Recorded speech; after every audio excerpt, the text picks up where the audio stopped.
All right, diving in. This time around, you guys sent over something that is, well, I'm super stoked about. It's those teen singers, the ones that just like blew everyone away on America's Got Talent. Seriously, get ready for some Jill. Oh, yeah, some serious vocal power in those clips. Right. But watching them, I kept thinking, what is it that makes a teenager stand out on a stage? I mean, a stage as huge as AGT. It's a good question. And you're right. It's not just talent. There's something else there for sure.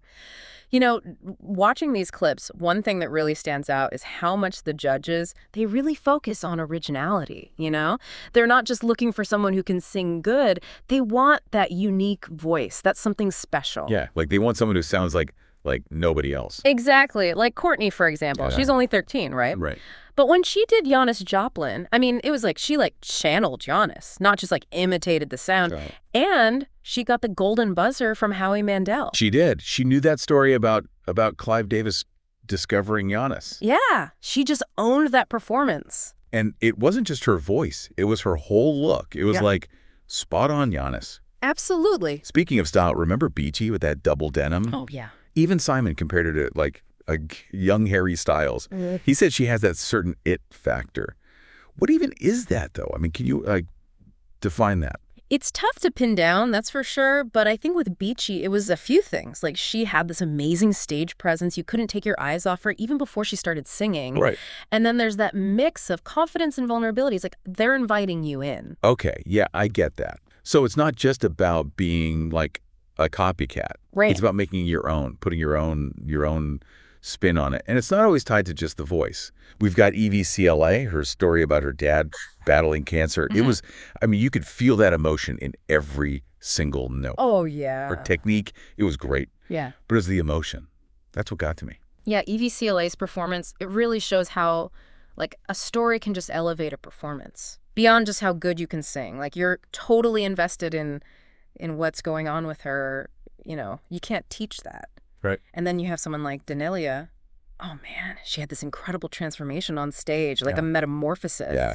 The judges kept saying it was like a caterpillar to butterfly, right? Yeah. It was like her stage presence was just, wow, even before she sang a note. Absolutely. And then Amanda Manna, who used music to deal with bullying, it just made her performance so powerful. Knowing what she went through, music gave her strength. It did, yeah. You hit on something important there, resilience. I mean, so many of these singers have gone through these incredible challenges, and their music becomes like an outlet, this way of processing these experiences, sharing their strength. And speaking of people who have shaped the music world, we have to talk about, Simon Cowell. He has this reputation, right, of being tough, but he's also got an ear for talent. You can see him thinking, is this the next big thing? Yeah. Every time. Totally. What I find fascinating is that he seems to see potential beyond just that performance. Yeah. Like with Sophie Pecora, he really liked her authenticity. He said he saw a future for her, even beyond the audition. Right. Maybe it wasn't the best vocal performance, but there was just something about her. Yeah, I know what you mean. And then there's Angelina. She actually won Norway's Got Talent when she was only 7. Oh, wow. Remember she said she had been waiting 10 years to sing for Simon? Yeah, it's like the ultimate validation. It is. And he was totally captivated. Like he was witnessing a star being born. Right. And it's interesting, comparing that to his comment about Beachy being like a young Harry Styles. With Beachy, it was that charisma, the stage presence. With Angelina, it felt like it was more her voice. Like she was destined for greatness. Yeah. Okay. So we've got originality. We've got stage presence, powerful stories. But what about the songs themselves? Do you think there's an advantage to doing an original versus a cover? Oh, interesting. I mean, there are pros and cons to both, right? Totally. Yeah. It's a tough one for any artist, but especially on a show like this, right, where you've got a few minutes to make an impression. Right, yeah. You've got Sophie Pecora, who went with an original song about overcoming bullying. It was so powerful because you could feel how personal it was for her. Absolutely. But then you've got Jeffrey Lee, who sang "You Raise Me Up," and it was heart-wrenching. It just proves that a classic song done well can still punch you right in the feels. Yeah. It's all in how you deliver it, I guess. For sure. It's about making it your own, whether it's an original or a cover.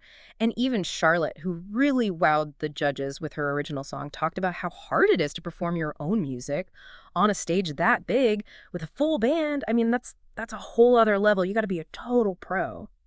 Makes you think about the strategy, doesn't it?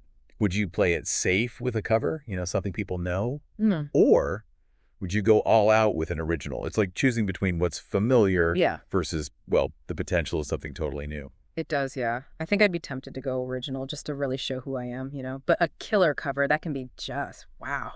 Speaking of wow, can we talk about the performances that just leave you speechless? The ones where the judges are floored? Oh, yeah, definitely. Those wow moments are like the heart of the show, Right. Like Laura Breton, the 13-year-old opera singer. I mean, her voice was it was otherworldly. Oh, yeah. The judges were just mesmerized. Yeah, they were. I think Howie even said something like, "We're not worthy." Yeah. It's amazing how someone so young can have that kind of control, that range. Right. And then there's Christian Gardino, Yeah. who got Simon's Golden Buzzer. Mm. His voice, it had this raw power and emotion. It gave me chills. It was just pure talent. Yeah, and how he used that power to tell the story of the song. You could feel every word. Speaking of storytelling through song, Angelina, the 13-year-old from Norway, Oh, yeah. blown away. Yeah. Howie Mandel thought that performance was going to change her life, and I got to say, I agree. Yeah. She had this presence, this aura, Mm-hmm. like star power. Yeah. It's interesting, though, right? We always talk about the winners, the ones who make it to the finale. Mm-hmm. But there are so many talented singers who, they might not win, but they still make an impact. That's a great point. Success isn't always about winning a competition. Right. Sometimes it's about, the journey, the growth, the connections you make along the way. Exactly. Like Kennedy Dodds, the 15-year-old country singer who talked about her family's struggles with that genetic eye disease. Mm. And her little sister's wish was to see her perform on AGT before her vision got worse. It just added this whole other layer to her performance. It did. You could feel the love, the support from her family. It made it even more powerful. And even though she didn't win the competition, she achieved something much bigger, fulfilling her sister's dream. Yeah, touching all those hearts. It's a good reminder that talent and success, they can look so many different ways. For sure. It's not always about fame and fortune. Sometimes it's about overcoming challenges or inspiring others or just going after what you love with everything you've got.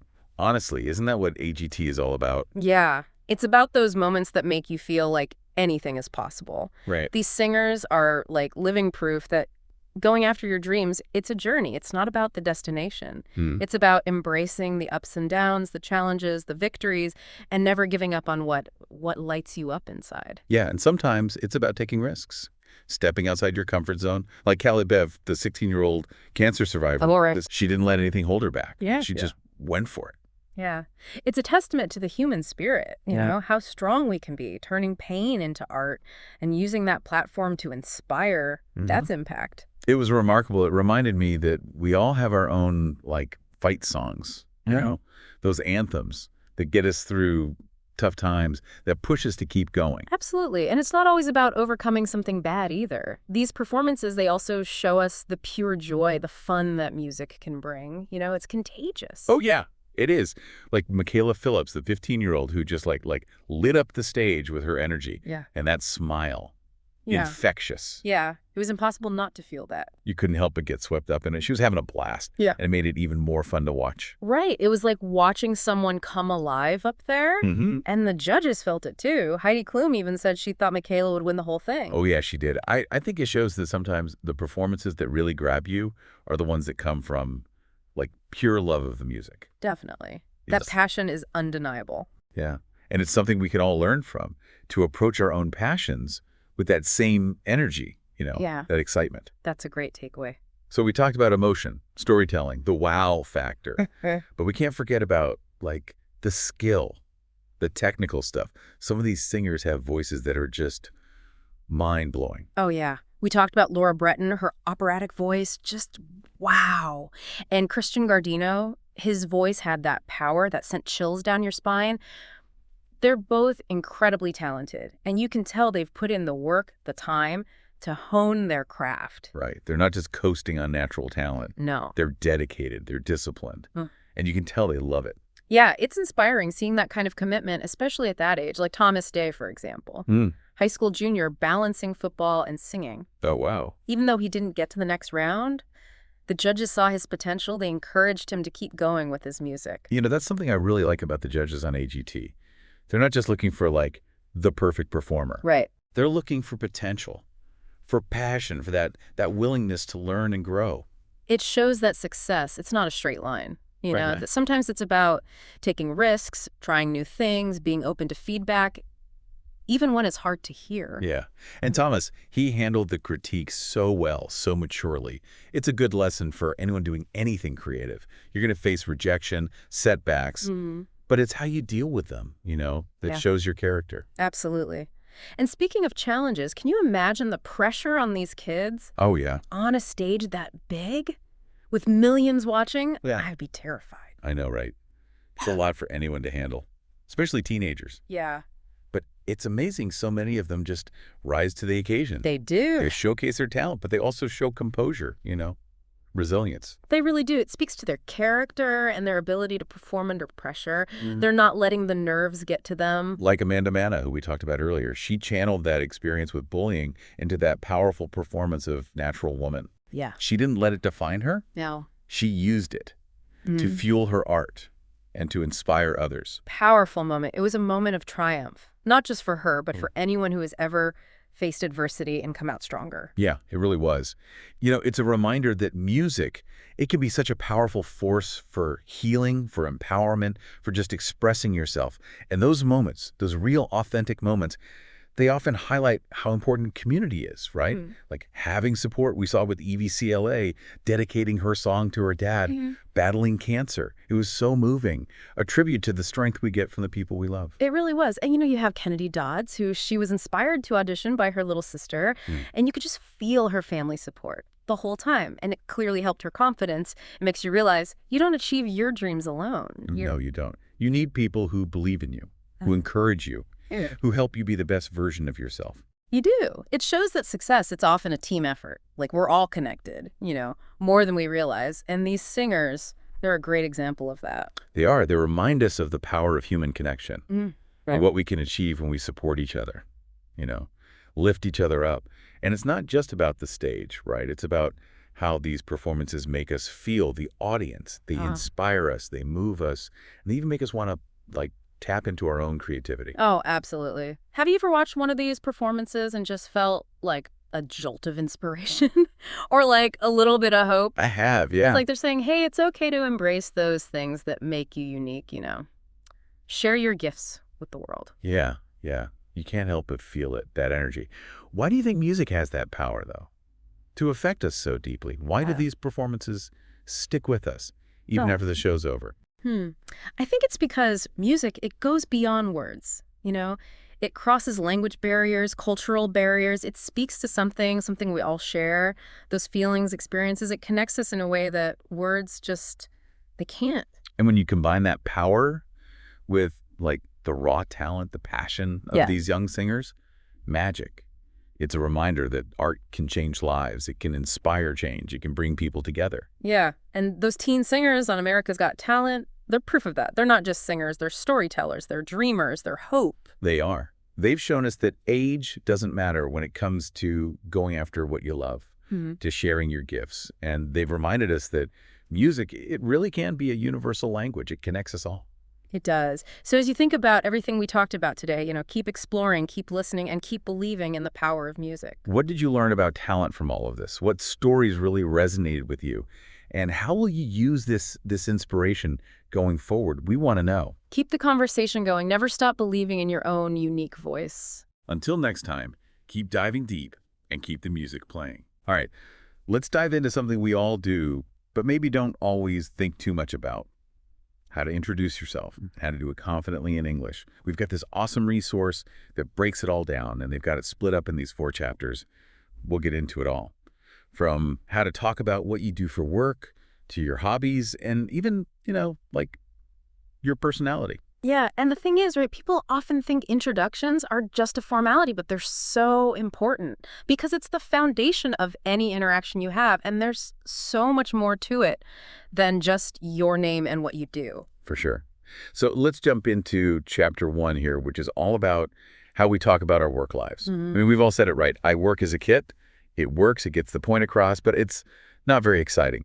Our source actually suggests this other way to say it, which is, I'm pursuing a career in. Oh, yeah, I love that because that just changes the whole tone, right? Now it's about ambition, about moving forward, about like really being in charge of your career instead of just, having a job. It's like you're actively shaping what you do, where you go, you Yeah. know? Right. Like, think about the difference between saying, I work as a marketer versus I am pursuing a career in digital marketing. Totally. The second one, it makes you sound so driven, like you've got a plan. Exactly.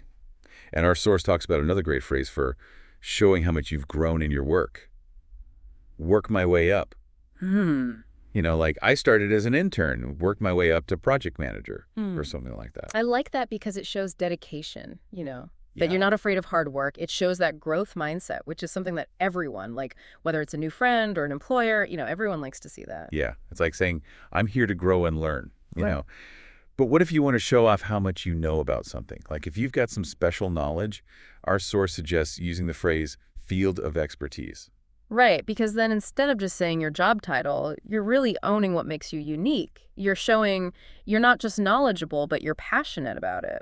Exactly. Like my field of expertise is sustainable agriculture. Sounds so much cooler than just, saying your job. Totally. It really makes people want to know more, too. Like it invites conversation. What would you say is your field of expertise? Oh, good question. I think mine would have to be. It could be anything, like coding or cooking or even like medieval history. Okay, I'd say podcasting is probably my field of expertise. But anyway, what about when you want to highlight what's most important in your work right now? Our source uses the phrase primary focus for that. That's a good one, yeah. Like my primary focus at work is developing user-friendly mobile apps or something. And what's cool is that you can use that outside of work too, right? Like your primary focus could be learning a new language or raising a family, Oh, that's true. It really shows a more well-rounded picture of who you are. Now, here's one last phrase for talking about work that our source suggests, and it's kind of a subtle one, but it's powerful. Oversee. Ooh. Like I oversee a team of 10 designers. I like that because it shows you're in charge, but without sounding too formal. Right. It implies that leadership, but in a more relaxed way. It's like you're taking ownership and you're responsible, which is a good look in any situation. Okay, so, listener, think about yourself using these phrases when you introduce yourself. Yeah. How does it feel? Pretty cool, right? Even small changes to the way you talk can make a big difference. And the best part is the more you use them, the more natural they'll become. It'll just be how you talk. Exactly. So we've got the work side of things covered, but let's move on to chapter 2, which is all about hobbies and interests. Yes, because work isn't everything, right? It's important to be well-rounded and to show people what you're passionate about outside of work, too. Exactly. And I love the phrase our source uses for talking about starting a new hobby. Which one? They say take up a new hobby. Oh, yeah, that's a good one. Yeah. It makes it sound so active, like you're really going after what you want. Yeah. Like, I recently took up pottery as a way to unwind. Love it. And it can be anything, too, from learning a language to volunteering to training for a marathon. So what have you been meaning to take up? Hmm. What about you, listener? What's that thing you keep putting off? Maybe now's the time to go for it. Yeah, you never know what you'll find you love. But, what about those things you're already good at? What if you want to talk about those? Oh, yeah. And our source has a phrase for that, too. What is it? I have a knack for baking, and I love experimenting with new flavors. Oh, that's a good one. It's like you're good at it, but it comes naturally. Right. It doesn't sound like you're bragging. It's just something you enjoy and you're good at. I like that. It makes people want to share what they have a knack for, too. Yeah. So what about when you want to talk about how you relax? Relaxing, yes. Everyone needs to unwind, right? For sure. And the word our source uses is unwind, as in like, I like to unwind by listening to podcasts. I mean, of course they use podcasts as the example, but seriously, it's so important to show people how you recharge. It gives them a glimpse into, like, your personality and how you manage stress. Totally. And what about those hobbies that you just completely lose yourself in, The ones where you lose track of time because you're so focused. Yeah, I get that. For me, But the phrase our source suggests is immerse yourself in. Like, I enjoy immersing myself in DIY projects over the weekend. okay, I like that. It really emphasizes that deep focus, like you're completely present in the moment. Right. It can be anything. Gardening, playing music, spending time in nature. Anything that really makes you feel alive, Yeah. And last but not least, let's talk about how to really show your enthusiasm when you're introducing yourself. Our source uses the word avid for that, as in, I'm an avid cyclist, and I love exploring new trails. Ah, avid. Yeah. It really makes it sound like you're passionate about it. It takes it to the next level. It's not just something you do, it's part of who you are. So what would your avid descriptor be? Avid reader, avid gamer, avid bird watcher. Ooh, that's a tough one. I'd have to say, welcome back. We're going to keep going with our deep dive, and now I think it's time to move beyond just knowing, like, the right words to say. For sure. It's one thing to have a bunch of good phrases in your back pocket, but it's a Yeah. whole other thing to know when to use them. Right. Context is everything. Think about it. How you introduce yourself at a work conference is going to be different from how you introduce yourself at, a pottery class. Yeah. Totally different vibes. Exactly. So we've got to be aware of the situation and how to adapt, right? For sure. So let's try and think about some different situations and how we can use those great phrases we've learned. Okay, first one. Picture this. You're at a big networking event. Everyone's got name tags and business cards. There's like a nervous energy in the air. Oh, yeah, I know that feeling. So what's the vibe we're going for there? I'd say definitely professional, confidence, make a good impression. Exactly. So instead of the usual, hi, I'm so-and-so, I'm a marketing manager, try using one of those power phrases like, hi, I'm so-and-so, I'm pursuing a career in digital marketing with a primary focus on social media strategy. Oh, yeah. Much better. Yeah, Shows you're serious about what you do, totally. And it's not just about what you say either. It's about how you present yourself. Oh, yeah. Body language. Got to nail that, too. Exactly. In a professional setting, firm handshake, good eye contact, genuine smile. Yeah. Yeah. Got to make people feel comfortable, like you actually want to talk to them. Pro. Okay, so now let's imagine a completely different scene. Like we're at a casual hangout with friends. Ooh, fun. Yeah. Like a game night or something where there's some new people you haven't met before. Okay, so in that situation, what kind of introduction works best? I'd say it's all about being friendly and finding some common ground, Instead of going on about your work achievements, maybe you start by mentioning something you have in common or, just a compliment. Right, like, hi, I'm Mark. Those cupcakes look amazing. Did you make them yourself? Exactly. Or like, hey, I'm Sarah. I love your shirt. Where'd you get it? Yeah. Casual, friendly. Perfect. And then from there, you can naturally bring in some of those other phrases like, oh, yeah, I recently took up baking, or I've been meaning to take up rock climbing or something. Yeah, exactly. Just gives people a little more to go on, Yeah. Makes you more memorable. For sure. Okay, so we've done networking events, casual hangouts. What about something like a coffee date or a more one-on-one kind of meeting? Ooh, okay, so it's professional but still kind of relaxed. Exactly. You want to build a connection but still be respectful of their time. Okay, so what's the best approach there?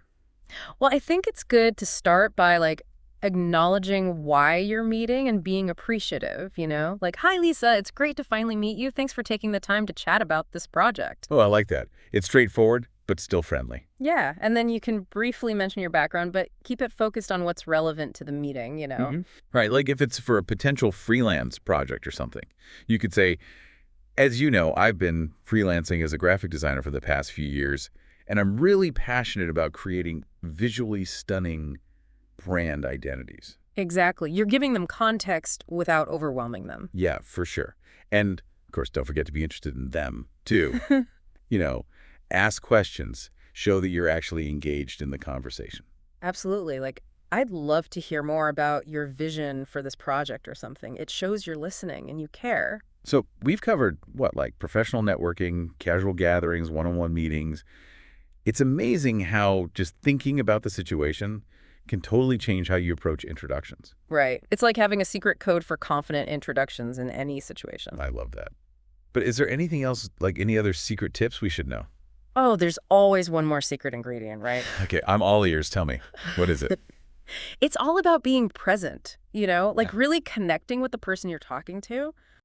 Okay, so it's not just about the words themselves. Right. It's about the energy, the intention behind them. Think about someone who just lights up a room when they walk in.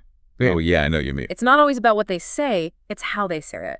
They make eye contact, they listen, they respond genuinely. They're just present in the moment. I get it. You could have the most amazing introduction memorized, But if you're not really focused on the person you're talking to, Exactly. It's not going to land the way you want it to. so how do we do that? How do we really be present when we're introducing ourselves? Well, one thing that helps is storytelling. Ooh, I love a good story. Right. Instead of just listing off your accomplishments or hobbies, try weaving them into a story, you know? Okay, yeah, I like that. So instead of saying, like, I'm a software developer, maybe I say something like, I fell in love with coding in high school when I built a website for my band. Yes. Perfect. And it was the first time I realized I could, like, create something from nothing, and I was hooked. Exactly. Now you've taken a boring fact and made it personal, you know? Yeah, and stories are so much more memorable, too. Exactly. They help people connect with you on a deeper level. Okay, listener, think about your story. What's that moment that made you passionate about what you do? What's that experience that really defines you? Don't be afraid to share it. And don't be afraid to be a little vulnerable, a little funny, you know? It makes you relatable. Yeah, totally. And you know what else? What? Enthusiasm. That's so important. Oh, absolutely. Enthusiasm is contagious, right? Totally. If you're excited about what you're talking about, other people will be too. It's like they say, your energy introduces you before you even speak. Love that. Ah, Okay, so we've got powerful phrases, we've got situational awareness, storytelling, enthusiasm. What else do we need? honestly, I think that couples it. The last piece of advice I would give is just practice. Practice makes perfect, Yeah. right? It really does. The more you practice your introduction, the more natural it will feel. You can practice in front of a mirror, with a friend, even record yourself and listen back. Yeah, good idea. Whatever works for you, the important thing is to just get comfortable with it. Awesome. Well, I feel like I've learned so much from this deep dive, and I hope our listeners have too. Me too. It's been fun. Remember, everyone, it's about finding what works for you, practicing, and just having fun with it. Exactly. Every introduction is a chance to make a new connection, share your story, and just shine. That's a great way to put it. Well, that's it for this episode of The Deep Dive. We'll be back next time with another exciting topic, ready to explore and empower you with knowledge. Until then, keep learning, keep growing, and keep those conversations flowing. All right, let's do this. Ready to power up your English. Always. Today, we're going deep on some awesome phrases and idioms. Yeah, The kind that'll spice up your conversations, you know, make it more interesting. for sure. It's like basic English. Think of it like a bicycle. Oh, yeah. Get you where you need to go. It's reliable. Yeah, I get it. But what if we could upgrade to like a sports car? Ooh, I like that. These advanced phrases, that's the turbocharge. Totally. Has that extra power and finesse, right? Exactly. And we're focusing on phrasal verbs, idioms, those tricky combos. Yeah, the ones that can really trip you up. Oh, tell me about it. Yeah. I once told my boss I was looking forward to hitting on that new project. Oh, no. Yeah, things got a bit awkward. Those phrasal verbs, they can be sneaky, So sneaky. but so useful once you get the hang of them. For sure. How about we start with some that come up all the time, talking about relationships, chance encounters. Perfect. Like when you bump into someone. Unexpectedly, right. Yeah, haven't seen him in ages. Or stumble across a cool article online. Exactly. And it's not just random events. No. They reflect bigger shifts in how we relate these days. Oh, interesting. Take hooking up, for example. Okay. It's common now to describe, like, the beginning of a relationship, Yeah, you hear it everywhere. but it also reflects a more casual approach to dating compared to, say, a generation ago. That's so true. Remember when hooking up wasn't even a thing? Right. And speaking of how relationships change, what about drifting apart? Mm. Seems like it's so easy to lose touch now, even with social media. It's supposed to keep us connected, Yeah, it's almost like an illusion of closeness. right? Social media, I mean. Doesn't always mean real-life connection. So true. You can have hundreds of friends online, but still feel alone. Exactly. That's where drifting apart fits in. Yeah, It acknowledges that distance can grow, makes sense. even when you see updates about each other's lives constantly. It's like we get the highlight reel, Yes, but miss out on the actual in-person depth. absolutely. And of course, there's the phrase no one wants to hear, splitting up. The reality of a lot of relationships. Unfortunate. And tough to deal with. For sure. And even the language around breakups has changed. Oh. Think about it. Splitting up sounds harsh, final, Yeah. compared to, say, seeing other people, Oh, yeah. or even consciously uncoupling. Right. Softer somehow. It's like we try to find less harsh ways to describe painful things. To make it feel less intense, maybe. Possibly. But no matter the words, breakups test us. They do? force us to figure out how to handle those tough emotions. And that brings us to another type of phrasal verb, Okay. the ones about dealing with challenges. Right. And the one that jumps out is put up with. Oh, yeah. We all have those things. We just have to tolerate So true. noisy neighbor, frustrating coworker, Mm-hmm. even those little things our loved ones do Oh, I know those. that drive us crazy. Absolutely. It's all about that balance, right? Yeah. Accepting and knowing when to set boundaries. You got it. The struggle is real. I have a friend who constantly hops on about her diet. Uh-oh. Every single time we hang out, it's all she talks about. Oh, no. Seriously, I dread going to eat with her I can imagine. because I know it's going to be kale and quinoa lectures. That's a perfect example of harping on about something. Is it? It's annoying beyond just talking about it, you know? Yeah. It's a repetitive, almost obsessive focus, It drains the fun from everything and it shows how putting up with can become resentment. if you don't speak up. And if you don't communicate what you need, yeah, True. I got to tell her nicely. you do. Like, I care about her health, but I want to talk about other stuff too. Right. Like you value the time together. Exactly. Is there a phrasal verb for that? How about speaking up? Sometimes putting up with stuff is necessary. Yeah. But sometimes you gotta assert yourself. Set those boundaries. Clearly communicate them. Takes courage, though, It does. especially if you're worried about hurting feelings, causing conflict. It's finding that balance, isn't it? It is. Assertive but compassionate. Exactly. And speaking of tough situations, messing someone around, that's a whole other level. Oh, absolutely. That implies a lack of respect. Yeah. Not considering the other person's feelings, At all.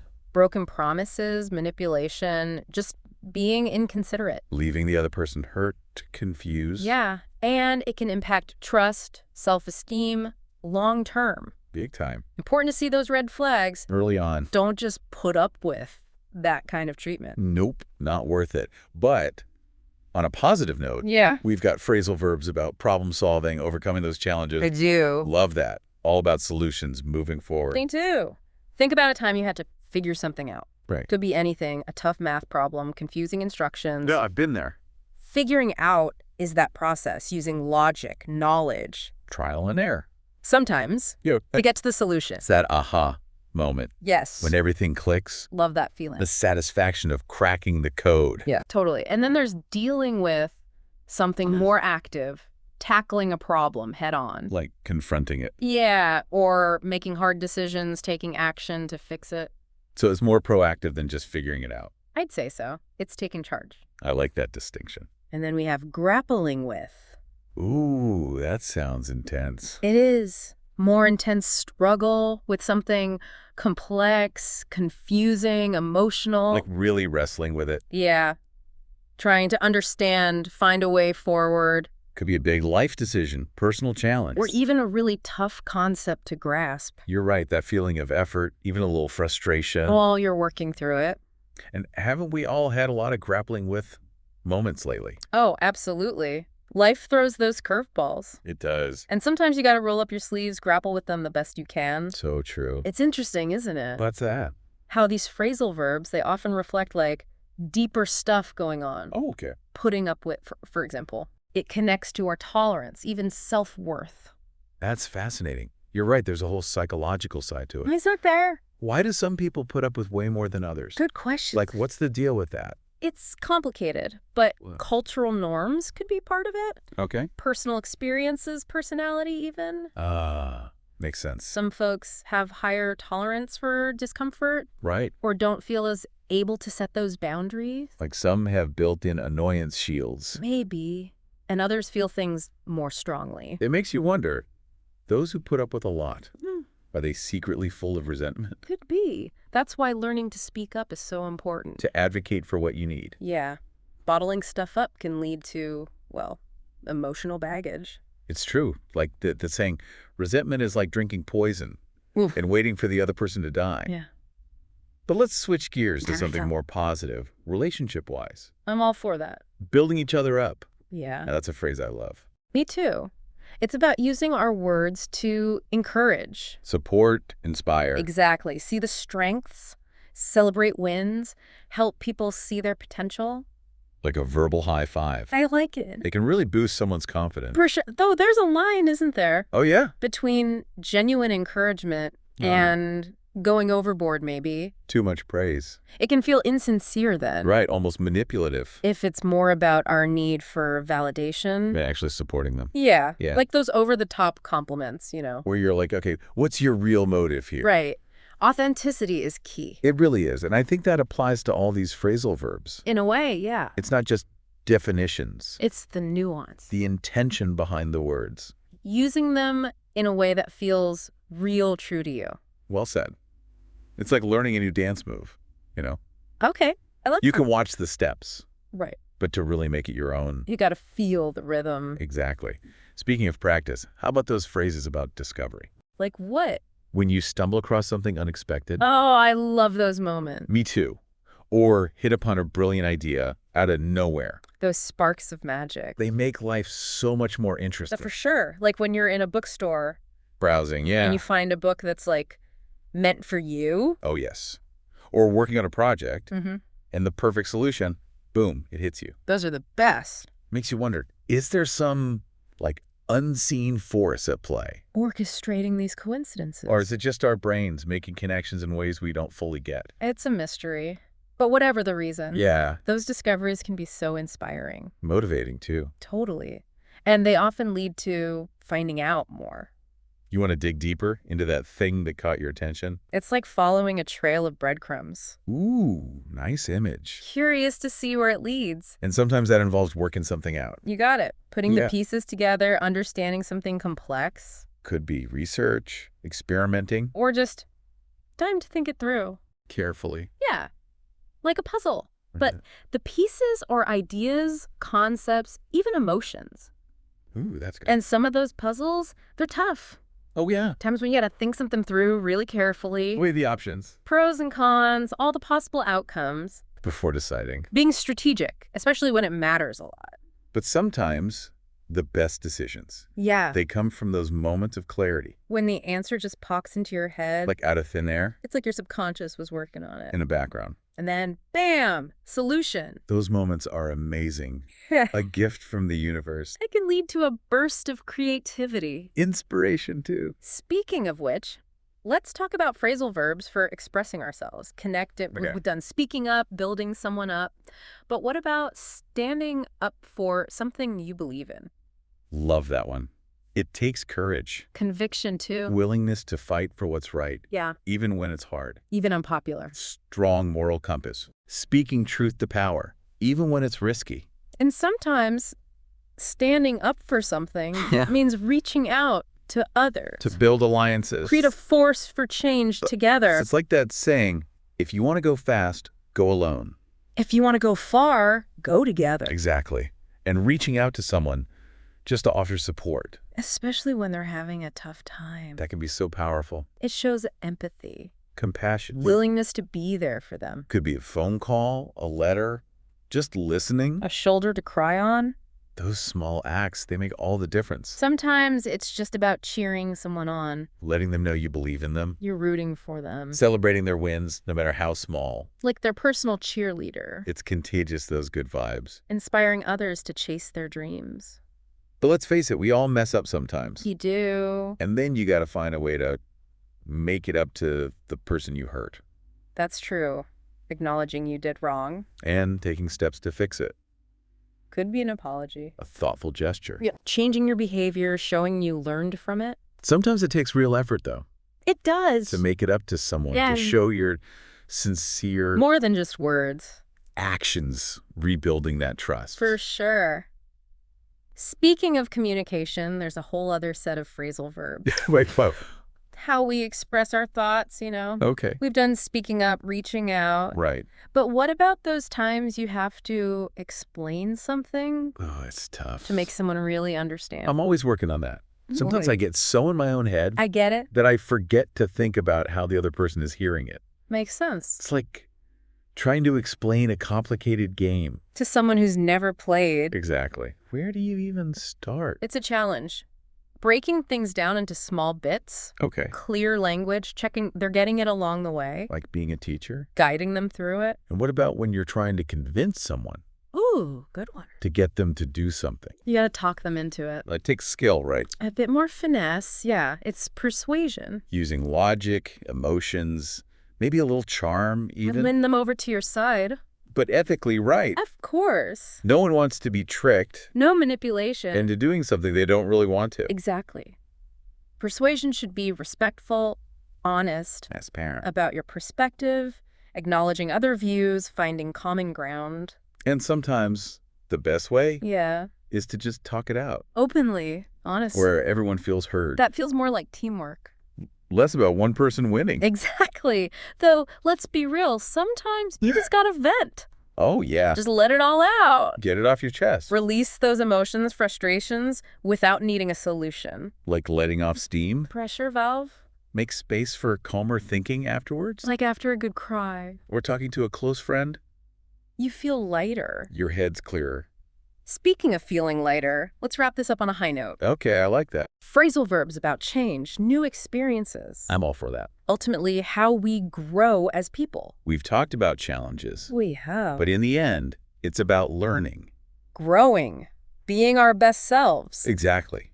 Sometimes that means trying out new things, Stepping outside that comfort zone. discovering talents, passions, Being curious, adventurous. open to whatever comes next. And sometimes it's shaking things up. Break the routine, A little spontaneity. embrace the change. Challenge yourself. Life's a journey, not just a destination. Couldn't have said it better myself. And through it all, Yeah. we learn from everything, The ups, the downs. adapt to new situations, Overcome obstacles. and we grow as people.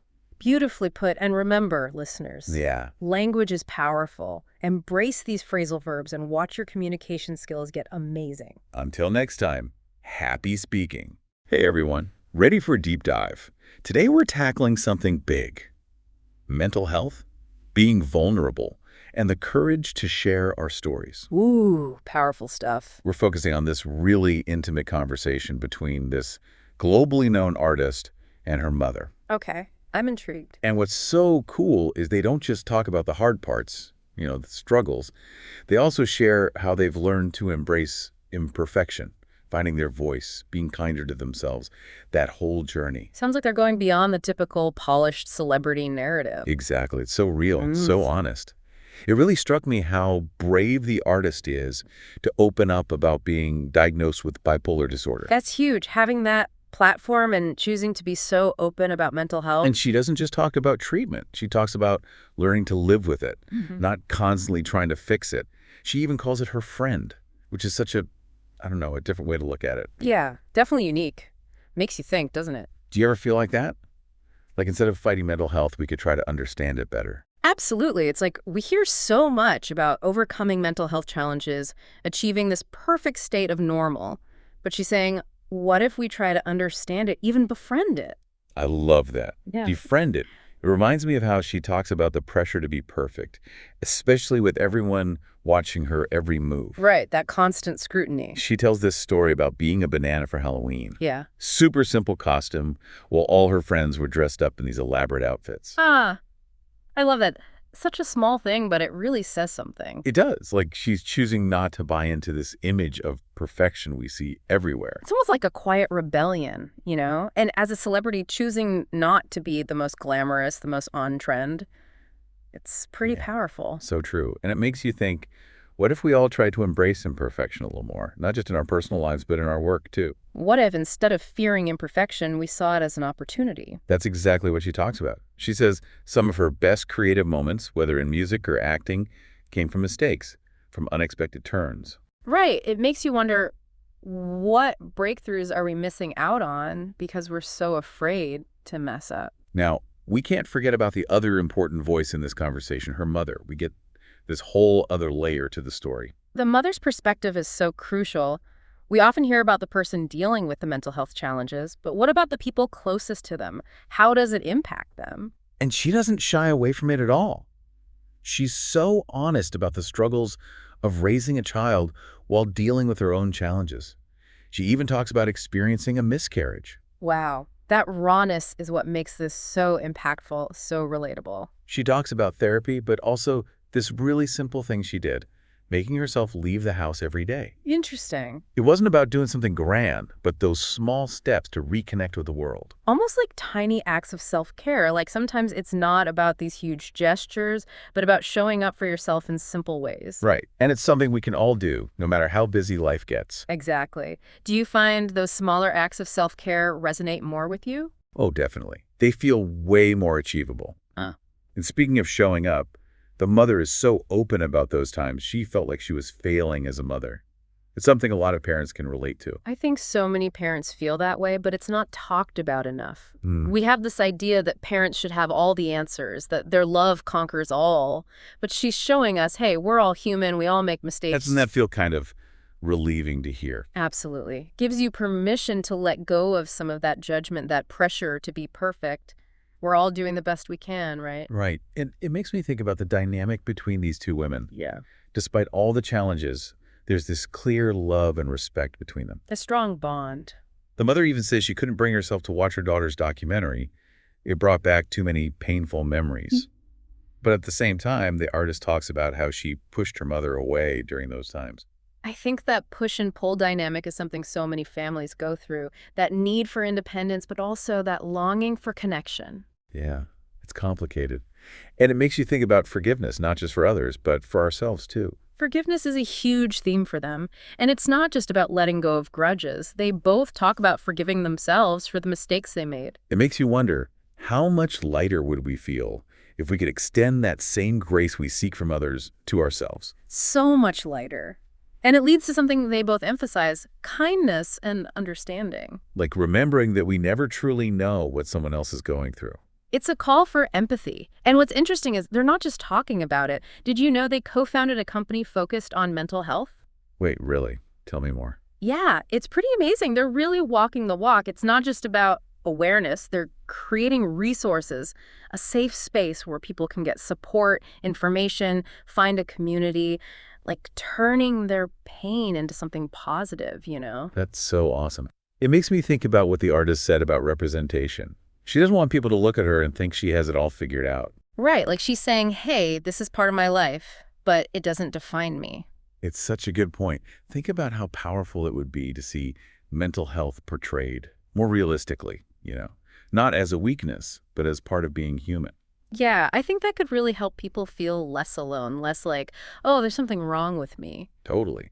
It's about moving away from those stereotypes and showing the real complexities of mental health. Yeah. And they're not just talking about it on a personal level. They want to see that honesty reflected in the media we consume, in the stories we tell. Makes sense. Speaking of honesty, something else that stood out to me was their talk about boundaries, both in their personal and professional lives. The artist talks about being more selective with her projects, choosing the ones that really resonate with her. It's like a form of self-care, isn't it?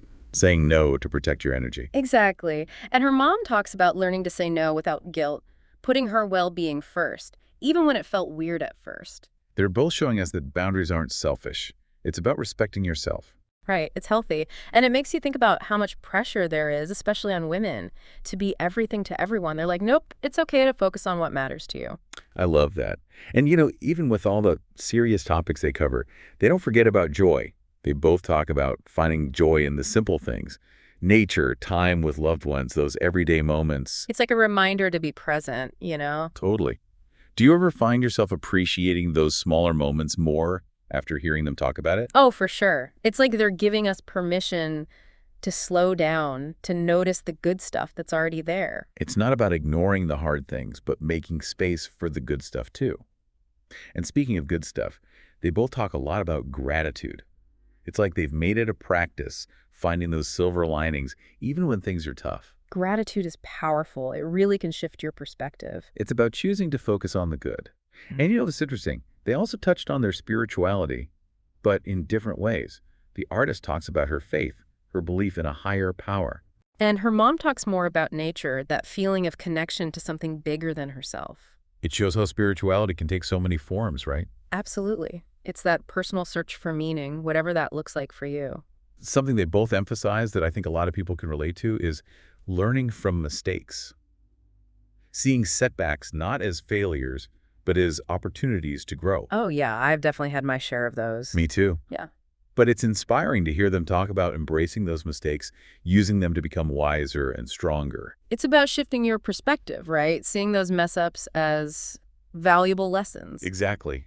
And having that belief that we're works in progress, always learning and evolving, it's kind of empowering, don't you think? Totally. It takes the pressure off needing to be perfect all the time. And you know what really resonated with me?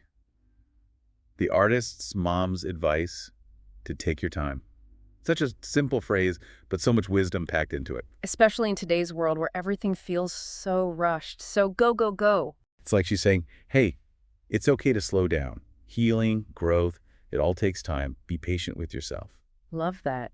And you know, something else they talked about that's so relevant today is navigating fame, that public scrutiny, especially when it comes to mental health. Yeah, the artist shared how she used to feel this immense pressure to hide her struggles, to project this perfect image.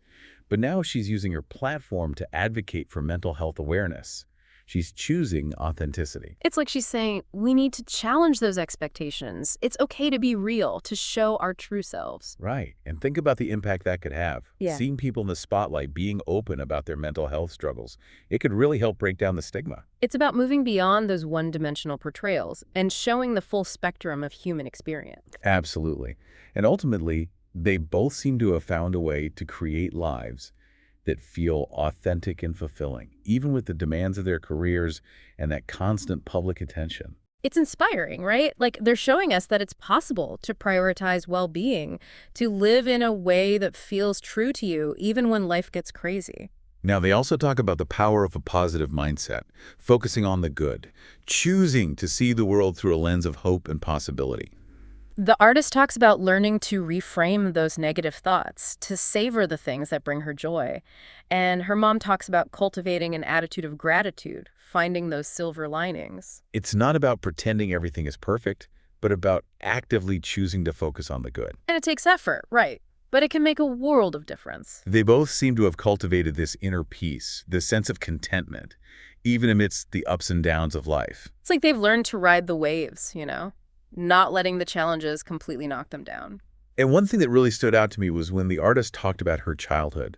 She said her mom did an amazing job shielding her from their financial struggles. Like, even though they didn't have a lot materially, she always felt loved and supported. That's so powerful. It shows how much a parent's love can impact a child's sense of security. That even when things are tough externally, a loving home can be such a strong foundation. Right. It's a good reminder that love really is the most valuable gift we can give. And creating that kind of environment doesn't have to be about fancy things or tons of money.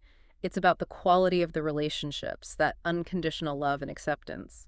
They also talked about the importance of mentors and role models, people who inspire them, who they can learn from. It's like having guides along the way, right? People who've walked a similar path and can offer support and wisdom. And sometimes it's not about these big famous figures. It can be other parents, friends, even therapists.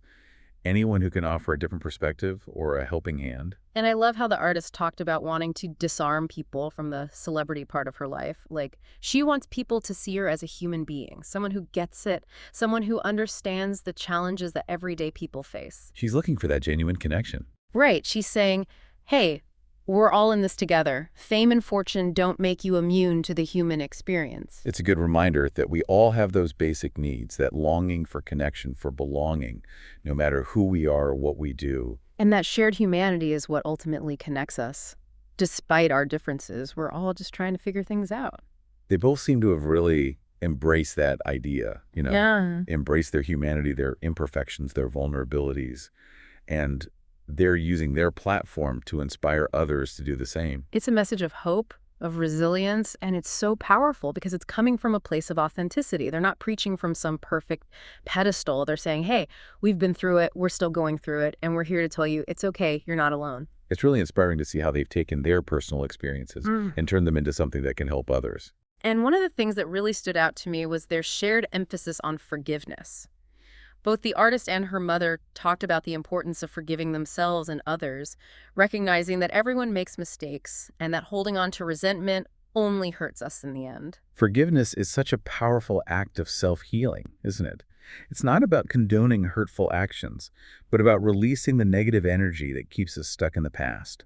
It's about choosing peace over bitterness, And it's a process that often takes time, patience, and a willingness to be vulnerable. And they both seem to have come to a place of deep self-acceptance, recognizing that they are worthy of love and belonging, regardless of their past mistakes or their perceived flaws. It's a message that's so important, especially in a world that often tells us we need to be perfect in order to be accepted. It's a message that resonates deeply, reminding us that our worthiness is inherent, not something that needs to be earned or proven. It's about embracing our imperfections as part of what makes us unique and beautiful, and recognizing that our struggles, our mistakes, and our vulnerabilities are not things to be ashamed of, but rather part of the tapestry of our human experience. They've both learned to embrace the full spectrum of their human experience, the light and the shadow, and to recognize that it's in the integration of both that we find true wholeness and authenticity. And that authenticity is what shines through in their message, inspiring us to embrace our own journeys, to face our challenges with courage and compassion, and to never give up on ourselves or on the possibility of a brighter future. It's a message that's both empowering and comforting, reminding us that we're not alone in our struggles and that there's always hope, always a reason to keep going, and always the potential for growth and transformation, even in the darkest of times. And isn't that a beautiful message to carry with us as we navigate the complexities of life? It certainly is. And it's a reminder that even though we may not have all the answers, we have the power to choose hope, to choose love, and to choose to keep moving forward, one step at a time, towards a brighter future. And sometimes those steps forward start with a simple question. What resonated with you the most about this conversation? What small step can you take today to embrace imperfection, practice forgiveness, or connect more authentically with those you love? Remember, growth isn't always a perfect line. It's about being patient with yourself and others, creating space for reflection, and choosing to move forward with intention even when it's uncomfortable. It really is. And sometimes that step is just admitting, hey, I don't have it all figured out. Like the artist was saying, and as she's gotten older, she's more okay with not having all the answers. Makes sense. Less pressure, right? Totally. More room to just learn and grow. And speaking of growth, they also talked about the importance of taking breaks, like actually stepping away from the craziness of life to recharge. Yeah, the artist mentioned prioritizing her mental health, even if it meant canceling a show or taking time away from the spotlight, which is huge. It is, especially in a culture that's like go, go, go all the time. They're showing us it's not selfish to take care of yourself. It's like you can't give what you don't have, right? If Yeah. you're burned out, how can you show up for anything? Exactly. Taking time to rest, to nurture yourself, means you can come back with more energy, more to give. And it doesn't have to be this big, complicated thing. Sometimes self-care is just taking a few minutes to meditate. Or going for a walk, listening to some music. Those little things can make a big difference. They really can. Something that struck me was how the artist talked about dealing with negative comments, all that online criticism. Oh yeah, that comes with the territory. She said she used to take it so personally, but now she's learned to let it roll off her back more. Focus on the positive. It's so important to not let those outside voices determine your worth. Right. Like, not everyone's going to love you. Not everyone's going to get it. And that's fine. What matters is you're staying true to yourself. It's about trusting your gut, knowing you're on the right path, even if some people don't see it. And remembering that everyone's entitled to their opinion, but their opinion doesn't define you. Exactly. Choose to focus on the feedback that actually helps you grow, and let the rest go. Before we wrap up, I want to go back to this idea of vulnerability. They both talked about how powerful it's been to share their stories. Even the hard parts. Yeah, it's like the challenging that idea that we always have to be strong, always have it together. Like, it's okay to not be okay. It's okay to ask for help. Right. And when you share your story, you give other people permission to do the same. It can help break down the stigma, especially around mental health. Makes you feel less alone. Absolutely. And I think that's a great place to leave it. Their conversation is this reminder that we're all in this together. We all have our stuff. And by supporting each other, being open and honest, we can create a more compassionate world. What resonated with you most from their conversation? What small step can you take today? Maybe it's embracing imperfection, practicing forgiveness, or connecting more authentically with someone you love. Remember, growth isn't about being perfect. It's about being patient, making space for reflection, and moving forward even when it's tough. Hey everyone, welcome back. We're doing a deep dive today into techniques for unlocking fluent English conversation. Ever feel like you're just one good strategy away from really nailing it? Oh, for sure. And actually, what we're looking at today is kind of a shift away from like traditional textbook methods. Yep. It's really all about learning through real life scenarios and using practical vocabulary, which, is incredibly effective when you think about it. Yeah, no, Yeah. for sure. One thing that really stood out to me was the focus on listening to English conversations. Mm-hmm. Like, it's not just about memorizing all the grammar rules. It's about immersing yourself in how English is actually spoken naturally. Right. It's almost like if you were trying to learn to dance. Like, you wouldn't just study the steps in a book, would you? You'd watch people dance, Yeah. feel the rhythm, and then try to mimic those movements. Yeah, So listening to natural conversations is kind of like that. It helps you to internalize the flow and the nuances of English. I like that analogy. It makes a lot of sense. Yeah. So they used a conversation about village versus city life as an example. Yeah. Which I thought was really interesting. Yeah. Not only is it a relatable topic, but it also kind of subtly introduces vocabulary, like pros and cons, Yeah. that you might not pick up from a traditional English lesson. Yeah, that's a good point. What's interesting about that is that learning vocabulary in contexts like that makes it much more likely to stick. For sure. You're not just memorizing a word. You're True. connecting it to a real life situation and understanding the subtle shades of meaning. Yeah, it's like if you learned a word while using it in a conversation, you're way more likely to remember it. Exactly. Okay, so now this deep dive also talks about actually speaking English regularly. Mm-hmm. And they even recommend talking to yourself in English, which I thought was a really interesting tip. It might seem a little unusual at first, but think of it as like a mental rehearsal for real conversations. It helps you get comfortable with the sounds of the language Yeah. and to kind of internalize the grammar without overthinking it. Yeah, it's like having a private language coach in your head. Exactly. Now, they also suggested recording yourself speaking English, which I think could be pretty powerful. Oh, absolutely. Because then you have a chance to hear how you actually sound, identify any pronunciation challenges, and track your progress, over time. Yeah. Plus, the more you hear yourself speaking English, the more confident you'll become in real conversations. It's like having your own personal feedback loop Yeah. to refine your pronunciation and fluency over time. And, speaking of real conversations, they actually go on to explore a few specific scenarios. Okay. Like, one of them was discussing the pros and cons of getting a pet. Oh, yeah. I thought that part was super helpful because it showed how to apply English in like a really practical context. Yeah. They bring in vocabulary like allergies, Yeah. mess, potential damage, Hmm. all directly related to the topic at hand. And that, I think, really highlights how important it is to build a vocabulary that's relevant to you, Yeah. to your interests, and to those situations that you're likely to actually encounter. Right. It's not just memorizing random words from a dictionary. Exactly, yeah. It's about having the right tools so you can talk about things that are actually important to you. Absolutely. Being able to express yourself clearly and confidently in any situation. They even cover a tougher conversation like a relationship breakup, which Yeah. I thought was pretty insightful. Yeah, for sure. And I think it emphasizes how learning English can give you the tools to navigate all kinds of situations, both positive and negative ones.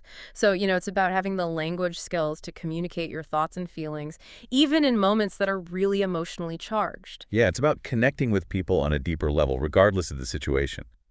So for someone who's really trying to improve their English conversation skills, what are like some key takeaways that they can apply from this deep dive? Well, I would say, first and foremost, it's about making English a part of your daily life. It doesn't have to be hours and hours of study. Even like 15 to 20 minutes a day can make a big difference. Yeah.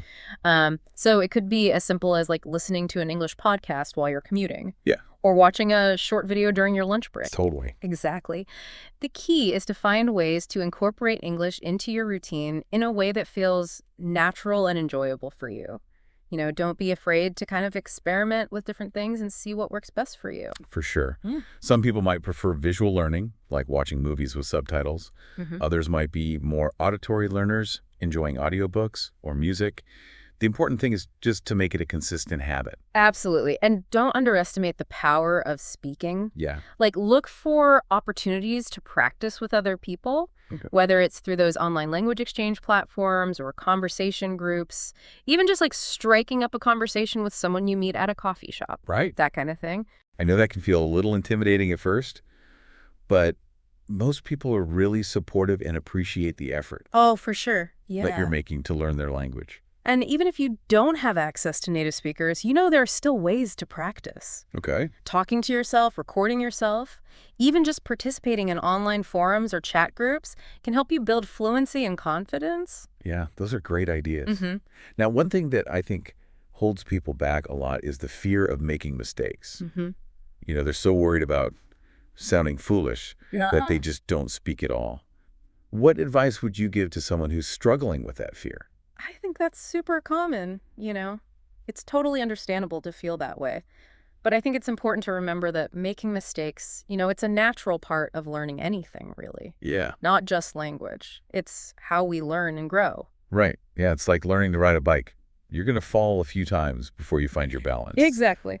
But you get back up and you keep trying. Exactly. And with language learning, each mistake, it's actually like an opportunity to learn something new. Yeah. And to improve your skills. It's about changing how you think about mistakes. Yeah. Instead of seeing them as failures, see them as feedback. Yeah, so that instead of getting discouraged by a mistake, just view it as a chance to kind of learn something Yeah.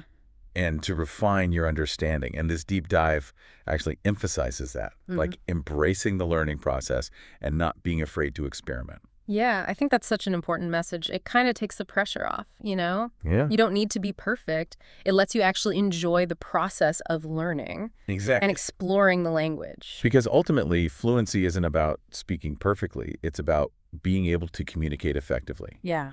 and confidently. Yeah. And that just takes practice and experimentation Mm-hmm. and, making mistakes along the way. If you think about it, language is constantly evolving and changing. Yeah. And I think that's what makes it so fascinating to learn. Yeah, it's not static. It's like a dance where you're constantly learning new steps and kind of improvising as you go. Mhm. So as we wrap up this deep dive on English conversation, what's like the one piece of advice you'd give to our listeners who are on this journey to fluency? I think it's just be patient with yourself. Yeah. Embrace those imperfections. And most importantly, don't let the fear of making mistakes hold you back. Love it. I think that's such a powerful message to end on. It's all about enjoying the journey and celebrating every step you take towards fluency. So keep practicing, keep experimenting, and keep having fun with it. Hey everyone, welcome to another deep dive into the fascinating world of business English. And today we're doing something a little different. We're going behind the scenes of a real-world sales meeting to uncover the secrets of how native speakers really talk shop. Buckle up, because it's a wild ride of jargon, power dynamics, and maybe even a little bit of office drama. Oh, I love it when things get a little spicy. It's those real-life situations where you can really see the nuances of language in action. Exactly. So let's paint a picture for our listeners. Imagine a team under pressure to boost their company's performance. They're in a high-stakes sales meeting. And the boss is not messing around. He wants solutions, and he wants them now. Classic high-pressure scenario. You can almost feel the tension in the air. Right. So let's drop right into the action and hear how things unfold. This is where it gets interesting. I'm all ears. Okay, so the boss kicks things off with a pretty direct statement. He says they need to drive sales. Now, that's a phrase you hear all the time in business, but what does it actually mean? Well, on the surface, it means to increase sales, to boost those numbers.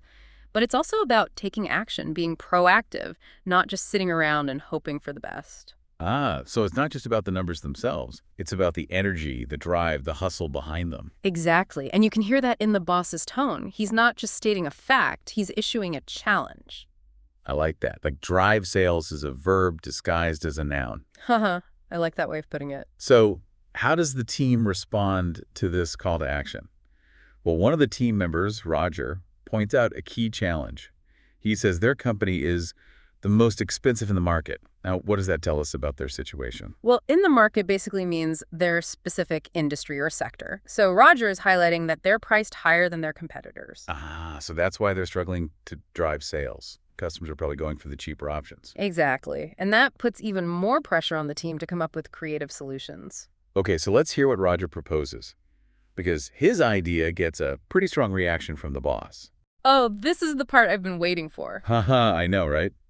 All right, here goes. Roger suggests they lower their prices to match the competitors. Seems like a logical solution, right?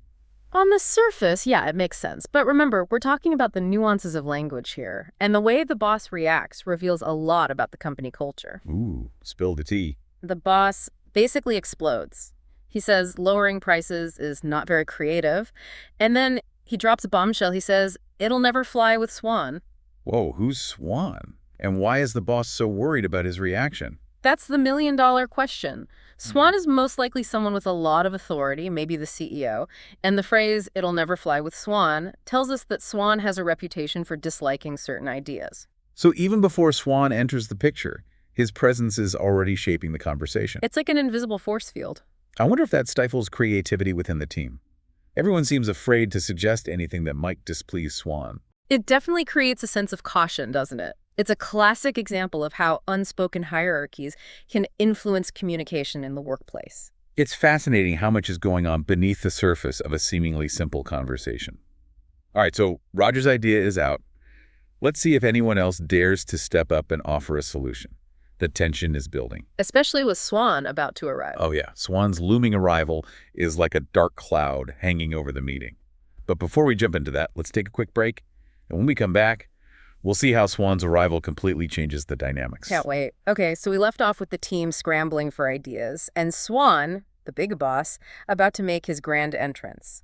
Let's see what happens when he joins the party. This is where things get really interesting, Oh. because Swan's arrival completely shifts the power dynamics of the meeting. Yeah, get ready for some serious office politics in action. All right, hit it. Okay, so Swan walks in and immediately the atmosphere changes. You can hear it in everyone's voices. They're suddenly super attentive, even a little nervous. It's like the air gets thicker. Exactly. And then Natalie, remember her, she hesitantly suggests a promotion. Something like a 2-for-1 offer. The idea that the boss shot down is terrible. Yeah, that's the one. Okay, let's hear how this plays out. Well, Swan actually seems to like the idea. He says, I kind of like the sound of that. And you can practically hear the boss doing a mental backflip. Oh no, here we go. The boss jumps in and says, yeah, exactly. That's just what I was thinking. He even calls it a brilliant idea. Wow, talk about a sudden change of heart. This, my friend, is a perfect example of what I call idea ownership. Idea ownership. I've never heard of that before. It's a fascinating phenomenon that happens all the time in workplaces. It's basically when someone with higher status takes an existing idea and presents it as their own. So even though Natalie was the one who came up with the promotion, Swan gets the credit because he's the CEO. and the boss is just trying to save face and align himself with Swan. Bingo. He's playing the game of office politics. And Natalie is unfortunately caught in the crossfire. It's amazing how much is going on beneath the surface of a seemingly simple conversation. It's like everyone is speaking in code. Exactly. And that's why it's so important to understand the nuances of business English. It's not just about the words themselves. It's about understanding the context, the unspoken rules, and the power dynamics at play. So how can someone like Natalie, who might not be at the top of the food chain, make sure their ideas get recognized and aren't just stolen by others? That's a great question. And there are definitely strategies you can use. One effective technique is to subtly reiterate your idea throughout the conversation. Link it to key goals or metrics. For instance, Natalie could have added something like, a 2-for-1 promotion could really help us drive sales by attracting price-sensitive customers. Ah, so it's about framing the idea in a way that resonates with the decision makers. Exactly. You're not just throwing out an idea into the void, you're actively shaping how it's perceived. I like that. It's like planting a seed and then nurturing it so that it grows and flourishes. Another technique is to document your ideas, whether it's in an email, a memo, or even just a personal note. This creates a paper trail. So if someone tries to take credit later, you have evidence to back you up. That's smart. It's like creating a safety net for your ideas. Exactly. It's all about being proactive and strategic with your communication, especially in environments where power dynamics can come into play. This is so eye-opening. I'm realizing how much I can learn from observing the language used in real-world business situations. Absolutely. It's like a whole new world opens up when you start paying attention to these subtleties. So we've analyzed the drama of this sales meeting, uncovered the sneaky tactic of idea ownership, and even learned some strategies for protecting our own contributions. But let's shift gears now and talk about how we can use this dialogue to improve our own English fluency. Sounds good to me. Let's dive into some practical takeaways. Okay, let's do it. So we've been talking about this intense sales meeting and all the drama that unfolded, but it's got me thinking about the bigger picture here. What are the qualities of a good manager versus a toxic one? That boss's behavior wasn't exactly a shining example of leadership. You're right. There's a huge difference between a boss who motivates and inspires their team and one who creates a toxic work environment. So what are some red flags to watch out for? Well, a toxic boss often relies on fear and intimidation to get results. They might shut down ideas without really considering them, belittle their team's suggestions, and even take credit for other people's work. Sounds familiar, right? Yeah, that boss we heard in the dialogue was a classic example. He was constantly putting his team down Yeah. and creating this atmosphere of anxiety and pressure. Exactly. And that kind of behavior can have a really negative impact on people's morale and productivity. It's no wonder the team was struggling to come up with ideas. They were probably too afraid to speak up or take risks. Exactly. In a healthy work environment, people should feel comfortable sharing their thoughts and ideas, even if they're not perfect or fully formed. It's about creating a space where people can brainstorm and collaborate without feeling judged or ridiculed. And a good manager recognizes and values their team's contributions. They give credit where credit is due. Not like that boss who was quick to steal Natalie's idea. Right. A good manager is a facilitator, a mentor, and a cheerleader for their team. They create an environment where everyone feels empowered to do their best work. Absolutely.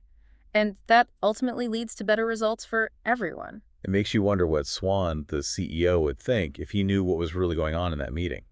It's a good question. Maybe this kind of behavior is actually encouraged within the company culture.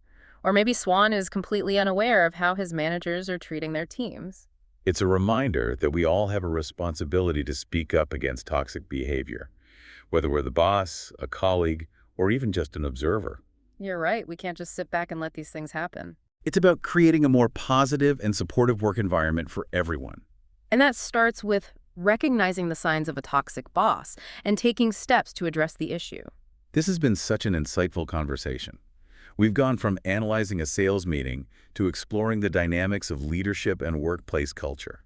And we've even touched on the importance of speaking up against toxic behavior. It just goes to show how much we can learn from real-world examples of business English in action. Exactly. It's not just about memorizing vocabulary and grammar rules. It's about understanding how language is used in different contexts and how it can impact our professional lives. So to all our listeners out there, pay attention to the language you hear in your own workplaces. Observe the dynamics between people. And don't be afraid to speak up if you see something that doesn't feel right. You have a voice, and it deserves to be heard. On that note, we're going to wrap up this deep dive. We hope you've enjoyed this journey into the fascinating world of business English. And remember, mastering business English is an ongoing process, so keep listening, keep practicing, and keep exploring. We'll be back soon with another deep dive into the nuances of language. Until then, happy learning, everyone. Hey, everyone, and welcome back. Ever find yourself trying to describe some crazy food you ate as a kid and just drawing a blank? Oh, yeah. Yeah. What even were those things? Today we're going deep on childhood snacks and all the awesome words that come with them. We found this really interesting conversation online between a bunch of English learners and teachers, and it's packed with these amazing little stories about all the things they ate growing up. I love that. So jumping right in, one of the speakers tells this story about making and selling these handmade books when they were little. Yeah, it's wild. They were 6 or 7 gathering up all this stuff and turning it into their own little business. Oh, wow. Yeah, and they use this word ream to describe the huge piles of paper their dad would bring home for making the books. Like those giant packs of paper you see at that office supply store. Exactly. 500 sheets is a ream. I'm kind of curious, did you ever have a little side hustle as a kid? What were you into back then? Oh, man. I was all about making friendship bracelets and selling them to my friends. That's awesome. Not quite as literary, I guess, but hey. Hey, entrepreneurial spirit, all the same. So true. But, okay, so in this conversation, things get a little mysterious. Our speaker starts talking about this guy who just showed up their school fence selling candy. Oh, wow. Talk about a total throwback. Right. Instant stranger danger vibes. It's interesting, though, how that image of someone selling treats outside a school is a thing in so many different places. Yeah, for sure. The speaker calls this guy a hawker, which is basically anyone who sells stuff informally, usually out in public, but depending on where you grew up, you might have called them something completely different. Oh, definitely. I wonder, did you have street vendors in your neighborhood? What did you call them? That's such a good point. It just shows how much variety there is, even within English. Totally. And it makes you think about how much of what we say comes from our own experiences and where we're from. For sure. But, okay, hold on. Because the story takes a bit of a dark turn now. They start talking about this laced candy, and you could probably guess it's not the good kind. Right. They get into the very real dangers of drugs being disguised as candy, which sadly isn't just some urban legend. Yeah. It's heavy stuff. But the speaker uses a word that might be good to know. Drug bust, which Yeah. is basically when the police raid a place to catch criminals, usually folks involved in the drug trade. Like you see on those cop shows all the time. Exactly. They also use the word bogus to describe this fake candy, meaning it's like a knockoff, not the real deal. Right. And it's kind of scary to think something as innocent as candy could be used to hide something so dangerous. Absolutely. It's a huge reminder to be careful, especially for parents. The conversation specifically mentions flakka, which is a drug that's known to make people act super strange and lose sleep. Wow. They even say be up for days to describe the effects. I mean, new parents are up for days, but not by choice. Huh. So true. But yeah, then they use this phrase, lure younger users, and it just highlights how messed up it is to target kids with these dangerous things disguised as something fun. It's awful. It's a serious issue, and these words really help us understand how serious it is. You know, another phrase from this conversation really stuck with me.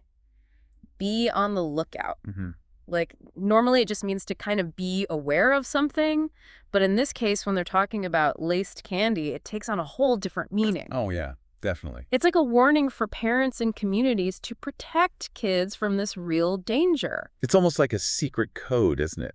Saying, hey, there's some shady stuff going on. We got to be extra careful. Right. What I find really interesting is how this whole conversation shows just how different things are in other parts of the world. Totally. Like, in some cultures, having people sell things right outside school is totally normal. Mm-hmm. But for a lot of us who grew up with stranger danger, it can seem pretty sketchy. It's true. It makes you wonder if all those warnings about strangers have made us more cautious or if we've gone too far and become too scared of everyone. That's a good question. It's like we want to keep kids safe, but we also don't want them to be afraid of everyone they meet. Right. It's tricky. It is tricky for sure. And it makes you think about how those messages we hear as kids about stranger danger can stick with us even when we're adults. Maybe they even affect how we teach our own kids about safety. Yeah, maybe.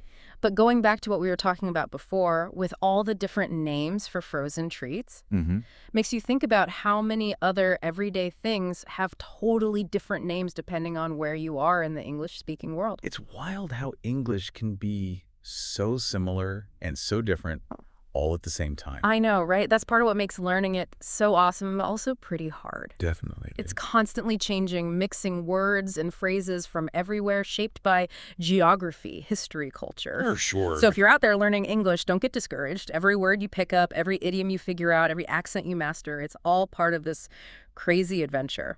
Love that. And remember, the goal isn't to be perfect. It's to just enjoy the ride and discover all the amazing stuff this language has to offer. That's so important. It's about connecting with people, sharing stories, and learning more about the world. Couldn't have said it better myself. And hey, sometimes it's as simple as diving into a chat about childhood memories and finding all these cool insights about language and culture. Exactly. Right. Well said. Yeah, it really makes you think, like, do those early warnings about strangers actually make us more careful as adults? Right? Or have we, like, swung too far the other way and gotten too scared? And how does that affect how we teach our own kids about safety? It's a tough one for sure. Definitely. But going back to what we were talking about before with the different names for frozen treats, it makes you wonder how many other everyday things have, like, totally different names depending on where you are, even within the English-speaking world. Yeah, it's crazy. It is. And it's part of what makes English so rewarding, but also so tricky. Totally. It's like this ever-changing mix of words and phrases from all over the place. Yeah. Influenced by geography, history, culture, you name it. It's amazing. So for everyone out there learning English, keep going. Yeah, don't give up. Every new word, every idiom, every accent you pick up, it's all part of this incredible journey. And remember, it's not about being perfect. Oh, definitely not. It's about enjoying the process and discovering all the amazing things this language has to offer. Exactly. It's about connecting with people, sharing stories, and opening yourself up to new experiences. Couldn't agree more. And sometimes it's as simple as taking a deep dive into a conversation about childhood memories and finding all these cool things about language and culture along the way. That's what we're all about. So keep those ears open and those minds curious and never stop learning. We'll see you next time. All right, so ready to ditch those old textbooks? We're diving deep into how to learn English. Yeah, it's kind of crazy how much we think we know. Right. Just isn't true Yeah, when it comes to English fluency. You guys sent in a ton of research. Yeah. And It's fascinating. it really is. How much we've kind of gotten wrong. Yeah, so let's just forget about those endless grammar drills Totally. and vocab lists, and let's uncover what actually works. Exactly. And I think one of the biggest myths to bust right off the bat is that, conscious learning Oh, yeah. is the key to fluency. I've definitely been there, spending hours memorizing verb tenses and all those, irregular verbs. Sure. And still struggling to, hold a basic conversation. Yeah, and you're not alone. Yeah. A lot of people have that experience. And the research actually points to this idea that fluency comes more from acquisition than from rote learning. Okay, so what does that actually mean? What is acquisition? So it's this idea of unconsciously absorbing the language. Think about how little kids learn their first language. Oh, they're just like sponges. Exactly. Yeah. They don't study textbooks, they just immerse themselves. Right, they're just surrounded by it. Exactly. Okay, so that makes total sense for kids, but how do we do that as adults? Right? We're not surrounded by, Especially if you don't live in, an English-speaking country or Sure. something like that. Exactly. So this is where the idea of comprehensible input comes in. Comprehensible input. Yes. Okay. So it's all about being exposed to English that you can mostly understand, Mm-hmm. even if you don't get every single word. Okay. The key is it needs to be engaging enough to hold your attention. So instead of forcing myself to memorize all these rules, Right. I should be focusing on finding English content that I actually enjoy. Exactly. If you're reading a textbook and you're struggling to stay awake, Yeah. your brain is not going to be absorbing that much. Makes sense. But if you're engrossed in a story or a podcast or something, your brain is going to be naturally picking up those patterns, Right. the vocab, the pronunciation, That's so cool. without you even realizing it. Okay, so it's all about finding that sweet spot Yeah. between challenge Yeah. and having fun. Absolutely. Okay, this is a healthy diet. Exactly. Yeah. Something you can actually stick with. This makes so much sense. But where do we even begin? Yeah. Especially if you're a beginner. Right. It can feel overwhelming. Yeah, for sure. So there's tons of resources out there, Okay. and you need to find what works for you. Hmm. Let's say you love movies. Woo, yeah. Start with English films with subtitles. Okay. You can start with genres you're familiar with Okay. or movies you've already seen. I like documentaries, so I bet there's some Really, really really cool great. documentaries in Yeah. English. For sure. Okay, perfect. Yeah. I'm already feeling better. So as you progress, Yeah. you can start to challenge yourself a little bit more. You can remove the subtitles or try different genres. Okay. The key is just making it feel natural. Yeah. Like it's part of your routine. Not a chore. Exactly. Okay, this is great, but what about all those grammar rules? Right. I feel like I've been spending so much time on that. Sure. Are you saying I should just Not necessarily. okay. Think of grammar as a tool Mm. that you can refine your understanding with Yeah. once you have a good foundation. Okay. It's like learning a musical instrument. You don't start by dissecting music theory. Right. You start by playing Yeah. and developing a feel for it. Okay, that's a great analogy. And you'll be surprised how much you absorb naturally. That makes me feel a lot better Yeah. about not having to be perfect. Exactly. Okay, so we talked about comprehensible input Right. and ditching the grammar obsession. Sure. But what about technology? Right. AI. I feel like everyone's talking about how AI is going to revolutionize Yeah. English learning. It definitely is a game changer. Yeah. And it's opening up a lot of new possibilities. Okay. Tools like ChatGPT can help create personalized learning Oh, wow. by generating text and translating. So I could have a personalized AI tutor? Potentially, That's incredible. it is exciting. Yeah. Imagine, having an AI that can create, exercises just for you. Wow. Or immersive stories based on things you're interested in.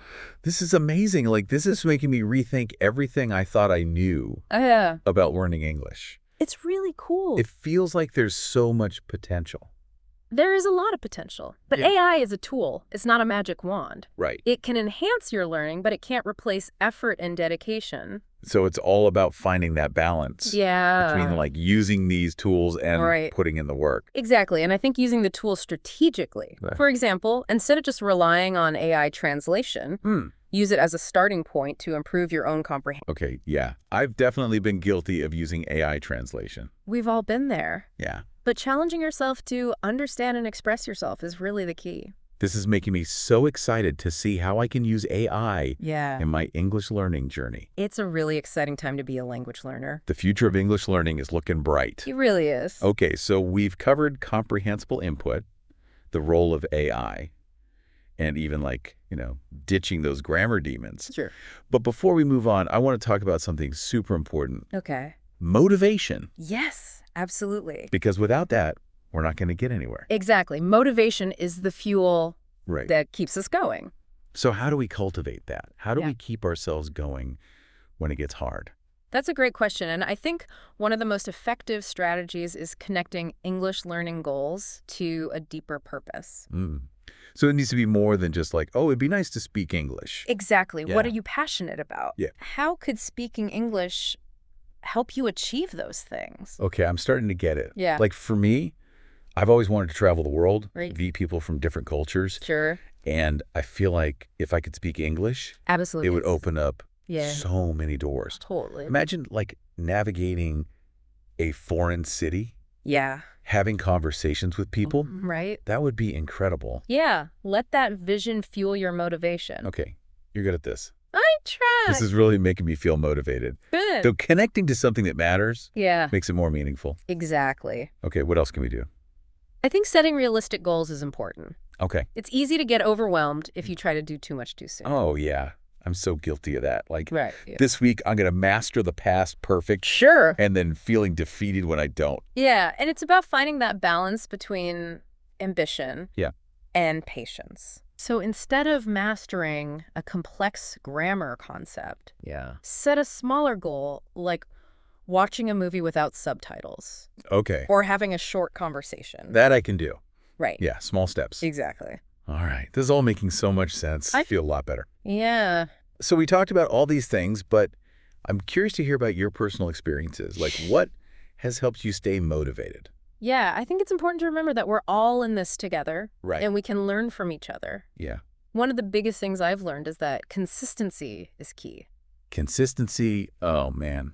That is like Yeah. one of my biggest weaknesses. Right. I'm like all or nothing. Yeah. I'll study for hours Sure. or not at all. Yeah, I think dedicating even just 15 minutes a day can make a Makes- big difference. That feels a lot more manageable Yeah, than like hours of studying. exactly. Okay, cool. What else? Another thing that's really helped me is actively engaging Okay. with the language. It's not enough to just passively listen. Mm. You need to use English even if it's uncomfortable. Yeah, that's like my biggest fear. Right. I understand a lot, Sure. but when I try to speak, it's like Yeah. brain freeze. Yeah. Yeah. And that's a common experience. Yeah. But the more you push yourself to speak, Right. the more fluent you will become.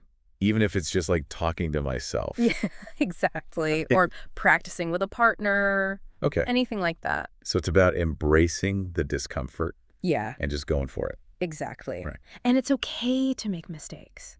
Oh, that's good to hear. They're an essential part of the process. Okay, this is like reframing Yeah. my whole view of English learning. It's not about being perfect. It's about putting yourself out there Yeah. and being willing to make those mistakes. All right, this is great, but like Yeah. we all hit those moments Of course. of like doubt Yeah. and discouragement. a language learning slump. Yes, exactly. We all experience it. So how do we deal with that? So I think one of the most effective strategies is to remind yourself of your purpose. Okay. Why are you doing this? Right, going back to that why. Exactly. Okay. And I think it's also really helpful to celebrate your progress. Oh, yeah. No matter how small. Oh, that's a good point. It's easy to focus on what we haven't done yet Totally. instead of like Yeah. celebrating those wins. Exactly. Okay, so it's like we need to be our own cheerleader. Absolutely. Okay, I like that. And find a supportive community of other learners. That's a good idea. Yeah. Okay, I'm starting to see the light at the end of the tunnel. So it's a marathon, Yeah. not a sprint. Exactly. Okay, I like that. Pace yourself, Yeah. celebrate the small wins, Okay. and enjoy the process. This is so helpful. Good. I'm feeling so much better I'm glad. about my English learning journey. Me too. But we've covered so much already, and I know Yeah. there's still so much more to explore. Absolutely. So where do we go from here? Well, that's where things get even more interesting. Ooh. We're going to delve into some specific techniques Okay. for improving all of your skills. I can't wait. It's going to be good. This is going to be epic. I think so. But for now, I think we've given our listeners plenty to think about. Yeah, we've laid a good foundation. So, dear listeners, Yes. take this knowledge Yeah. and apply it Please. to your own journey Absolutely. and get ready to unlock Yes. your English-speaking potential. We'll be back soon to continue our deep dive into the world of English learning. Until then, keep practicing and keep those motivation fires burning. Welcome back to our deep dive into English learning. Ooh. I'm so excited to keep going. Me too. So before we kind of went on that tangent, Right. we were talking about ways to stay motivated. Yes. We talked about connecting English learning to something we're passionate about Yeah. and setting realistic goals. But are there any other strategies that you use when you're feeling stuck? Yeah, absolutely. I think finding ways to make it a social activity can be super helpful. Oh, yeah. You know, it doesn't have to be a solitary endeavor. Right. It's like having a workout buddy for Exactly. your English. Yeah. It's so much easier to stay on track when you have someone to share the journey with. And there are so many ways to connect with other English learners Right. these days. Yeah. I've heard about those language exchange platforms Oh, yeah. where you can Yeah. meet someone who's learning your language and you can help each other. It's a win-win. It's brilliant. And it's a great way to make friends. Oh, that's amazing. Yeah, I'm going to have to look into that. for sure. Okay, so besides that, Right. what are some other ways that we can make English learning less like a chore? Yeah. So this might sound obvious, but I think tapping into your existing interests can be super helpful. So instead of Yeah. forcing myself to do things I don't want to do. Exactly. Okay. So think about things you enjoy in your native language. Okay. Reading, watching movies, listening to music. Yeah. And find ways to incorporate English into those activities. Oh my gosh, I never thought about it that way. Yeah. Like, why am I trying to read Right. boring textbooks when I could be reading You could be reading an English novel? Exactly. Or watching a movie. Oh my God. Or listening to music. I've been doing it all wrong. Well, you're not alone. A lot of people do that. It's so easy to fall into that trap. Yeah. But the best way to learn is to make it a natural and enjoyable part of your life. Okay. I like Oh. that. Make it natural. Yeah. Okay. So it's like that healthy diet analogy again. Exactly. Gotta find something that's nourishing, A&D delicious. Absolutely. And just like with food variety is key. Oh, okay. So don't be afraid to experiment with different types of content, Okay, cool. you know? Explore different things. Yeah. See what you like. That makes sense. Yeah. Okay, so I've been having fun watching all these English TV shows. Right. But sometimes I get discouraged because I don't understand everything. Sure. Like, it can be frustrating. Yeah, it's a common challenge, Yeah. especially when you're first starting out. But what do I do about that? So I think one of the most effective strategies is to practice active listening. Okay. So that means focusing intently on what you're hearing, trying to identify key words, Okay. and paying attention to the tone. So it's not just like passively listening. Exactly. It's like a Well, mental workout for your ears. I like that. The more you practice, the better you'll get. But what if I still can't understand everything? Right. So I think it's important to remember that even native speakers don't understand every single word. That's true. We use context Okay. to fill in the gaps. I'm probably being way too hard on myself. Yeah, maybe a little bit. But how do I get better at using context? So you can focus on identifying key words and phrases. Even if you don't understand every word, you can often get the main idea. It's like solving a mystery. Exactly. And as you listen more, Yeah, you'll start to notice patterns. that makes sense. Yeah. Okay, this is great. But I think the thing that most English learners are afraid of Yes. is speaking. For sure. Like, I'm terrified of speaking. Right. It's the most daunting part for a lot of people. Yeah. But it's also one of the most rewarding. Okay, but how do I get over that fear? So one of the most important things is to practice as much as possible. But like, where do I find opportunities to practice? Right. So I think it's helpful to practice in a low-pressure environment. Okay. So that could be with a language partner or Yeah. a tutor or even just talking to yourself in the mirror. Oh, talking to myself in the mirror. Yeah. My roommates are going to think I'm crazy. Maybe, but it's a great way to get comfortable with the sounds of English Okay. without feeling self-conscious. So like, without the pressure of an audience. Okay, I could be my own coach. Yeah, perfect. Hmm. And another tip is to focus on speaking in chunks instead of trying to construct perfect sentences. Right. Think about common phrases that you Yeah, can use. Like building blocks. Exactly. It's like learning to dance. Hmm. You don't start with the most complicated steps. Okay. You start with the basics. Right. Building up my confidence. Exactly. And as you practice more, Yeah. those feelings of self-consciousness will start to fade away. Oh, I hope so. Yeah. Okay, so we've talked about listening Right. and speaking, Yeah. but what about reading? Yes. Reading is a fantastic way to expand your vocabulary Oh, yeah, I love reading. and improve your grammar. Okay. It can also be really enjoyable. It is, Yeah. but sometimes I get discouraged Right. when I come across a word I don't know Sure. or like a sentence that's really complicated. Yeah. I just feel like I'm never going to get through this book. So I think the key is to approach it with curiosity. Every unfamiliar word is an opportunity to learn. I like that perspective. And every complex sentence you figure out is a victory. It's a challenge, Yes. but it's a good challenge. Yeah. And there are things you can do to make it more enjoyable. Okay, what are those? So choose materials that are the right level for you. Oh, okay. Don't feel like you have to read classic literature Right. if you're not ready for it. Okay. Start with something that you're interested in. I've definitely been guilty of trying to read things Yeah. that are way too hard for me. We've all been there. Yeah, But reading should be pleasurable. right. Not a chore. Exactly. And when you're enjoying what you're reading, Yeah, you're more likely to absorb the language. that makes sense. So finding that Goldilocks zone, Oh, there it is again. there it is. The sweet spot. Yes. Not too easy, not too hard. Okay, perfect. And don't be afraid to use tools like a dictionary Oh, man. or an online translator A to ton. help you understand things. That makes me feel so much better. Okay, so we've talked about reading. Right? What about writing? Yeah, so writing is often seen as the most challenging, It definitely feels that way. but it can also be the most rewarding. In what way? Well, being able to express yourself in writing opens up so many opportunities, academically, professionally, even personally. Yeah, I can see that. Yeah. But writing just feels so formal and intimidating. Right, but I think one of the most important things to remember is that writing is a process. Okay. It's not about getting it perfect on the first try. Oh, thank goodness. Yeah. I'm so bad at that. It's about brainstorming, drafting, revising, editing. It's messy. It is, Yeah. but it's about embracing that mess. Okay, I like that. So start with simple tasks, Okay. like writing emails or journal entries Yeah. or even short stories. So just start small. Yeah, and gradually work your way up. Okay. What about grammar and vocabulary? Yep. Those can be challenging, Yeah, they're like my biggest struggles. but they're tools that you can learn to use. Okay. And as you read more, you'll naturally absorb those things. So it's all connected. Exactly. Okay.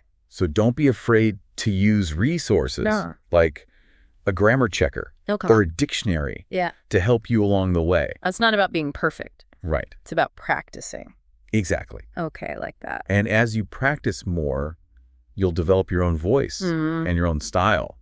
That's a cool thought. Yeah. So it becomes like a way to express yourself. Exactly. Okay, this is making me feel a lot better. Yeah. But I'm curious, like, what are some of the challenges you faced with writing? Sure.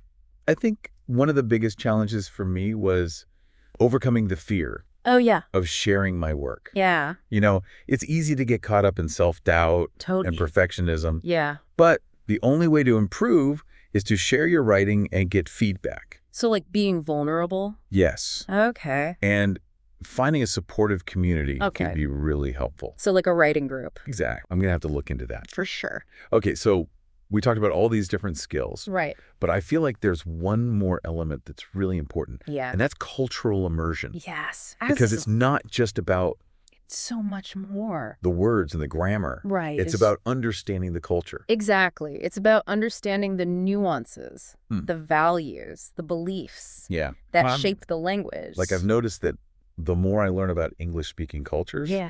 the more I understand Yeah. the subtleties of the language. Absolutely. So it's like unlocking a secret code. Exactly. But how do I do that? Right. So one of the best ways is to consume authentic content. Okay. So that could be movies, Mm. TV shows, Yeah. books, Okay. music podcasts. All the things I love. Yes. Okay. And pay attention to how people speak, Mm. the topics they discuss, Yeah. the humor they use, Yeah. the values they express. So it's like I'm not just learning English. Yeah. Right. I'm learning about the world. Exactly. Oh my gosh. It can be so enriching. This is incredible. Yeah. But I think it's important to acknowledge that Of course. cultural immersion can be a little bit tricky. For sure. Like there's a risk of perpetuating stereotypes Absolutely. if we're not careful. So it's important to approach it with sensitivity Okay. and respect Yeah. and a willingness to learn. And to challenge our own assumptions. Exactly. Okay. This has been so eye-opening. Oh. I'm feeling really inspired I'm glad. to continue my English learning journey. Me too. But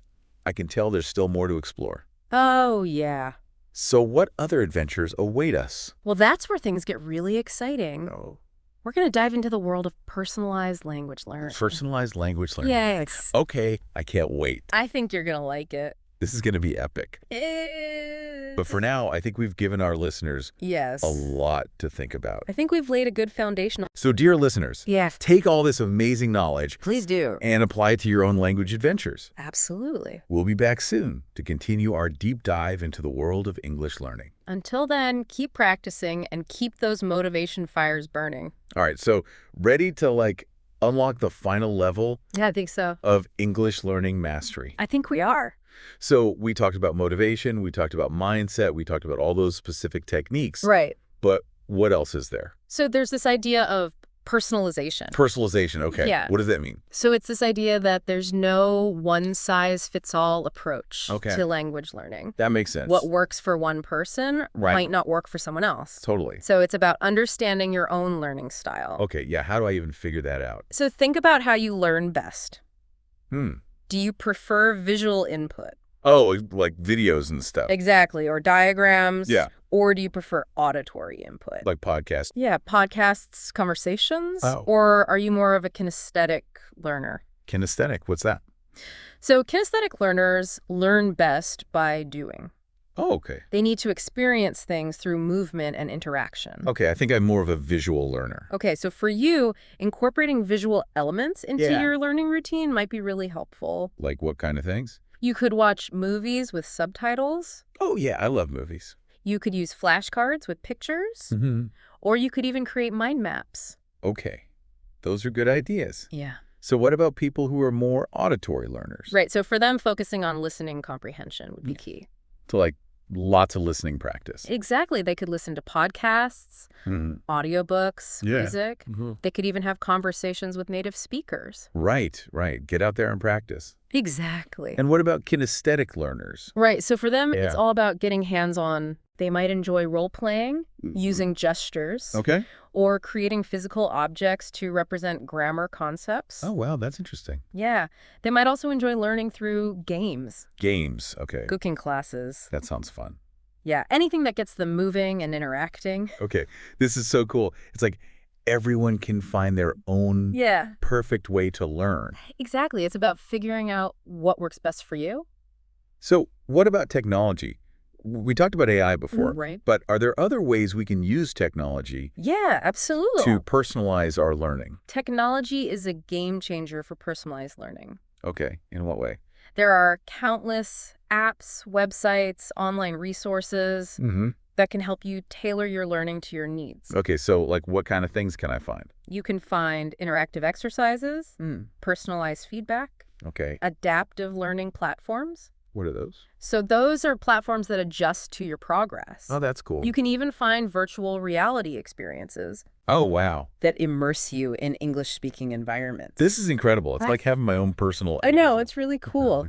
And the beauty of these tools is Mhm. that they allow you to learn at your own pace, Okay. on your own time, Yeah. in a way that suits your style. I like that. So I can learn whenever I want, Exactly. however I want. Yes. Okay, this is making me rethink everything. Good. It's not about finding the right method. Right. It's about creating my own Exactly. personalized learning journey. I think you've got it. All right. This has been amazing. Yeah. But before we wrap up, Yeah. I want to talk about one last thing, Okay. and that's the importance of embracing imperfection. Oh, yes. The quest for perfection. It's a trap. It is a trap. I'm always trying to speak perfectly Yeah. and write perfectly Right. and understand every single word. Of course. And it's exhausting. It is, and it's also impossible. What do you mean? Language is constantly evolving. Like- It's a living thing. Yeah. There's no such thing as perfect English. That's a good point. So instead of striving for perfection, Yeah. embrace the imperfection. Okay, so it's more about the journey Exactly. than the destination. It's about progress, not perfection. I love that. Celebrate your wins Yeah. and learn from your mistakes. Okay. And most importantly, have fun. This has been an incredible deep dive. It has. I'm feeling so inspired I'm glad. and motivated Good. to continue my English learning journey. I hope our listeners are feeling the same way. Remember, guys, learning English is not just about acquiring a skill. Right. It's about expanding your horizons, Yeah, connecting with the world, absolutely. and unlocking your full potential. So well said. So embrace the challenge, Yeah. ignite your passion, Yes. and embark on your own personalized English learning adventure. The world is waiting to hear your voice. Until next time, happy learning. Welcome back, everybody. Today, we're going to be looking into something I think a lot of you might be struggling with, and that is the feeling of like, you can understand English well enough, but when it comes to actually speaking it out loud, you kind of get stuck. Yeah. So we've got this really interesting material from a language enthusiast who actually went through this exact thing. Okay. And they actually learned English independently, and now they help other people do the same. Wow. So let's jump in and see what we can learn from their experience. Yeah, what I think is so fascinating about this person's story is they were so focused on, absorbing as much English as possible, primarily through watching videos and stuff, but they eventually realized that this passive approach only gets you so far. Right. So it's like they had all this knowledge, but they weren't really sure how to use it. Exactly. They were all input and not enough output. Okay. And that's actually where this idea of the golden ratio in language learning comes in. Okay. And it's a concept that they found incredibly helpful. They advocate for a 3-to-7 ratio of input to output.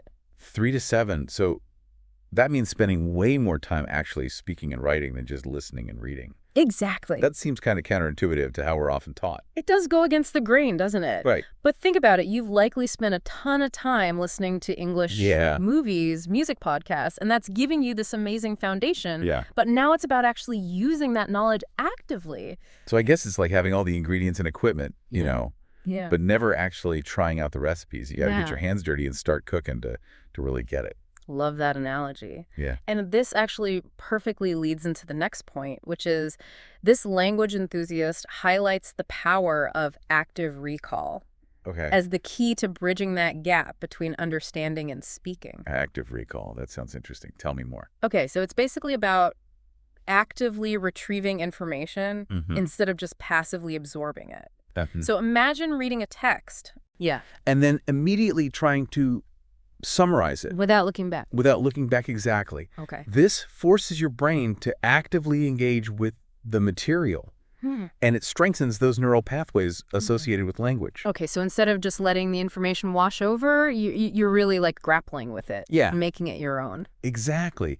And what's so interesting is this individual actually had a really unique way of practicing active recall.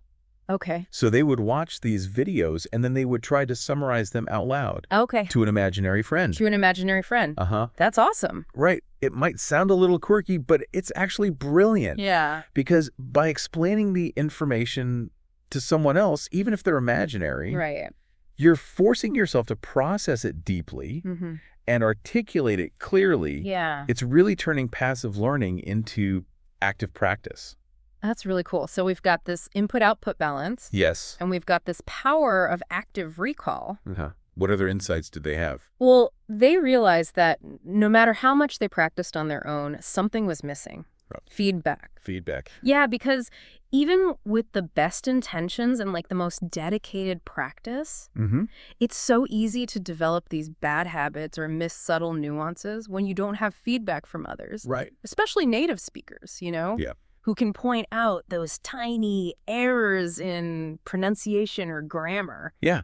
And I bet you don't even realize you're making them half the time. Exactly, and this is where the value of actually interacting with other speakers comes in. Yeah. And I imagine that could be pretty intimidating, Yeah, especially for someone who's already been self-conscious about their speaking.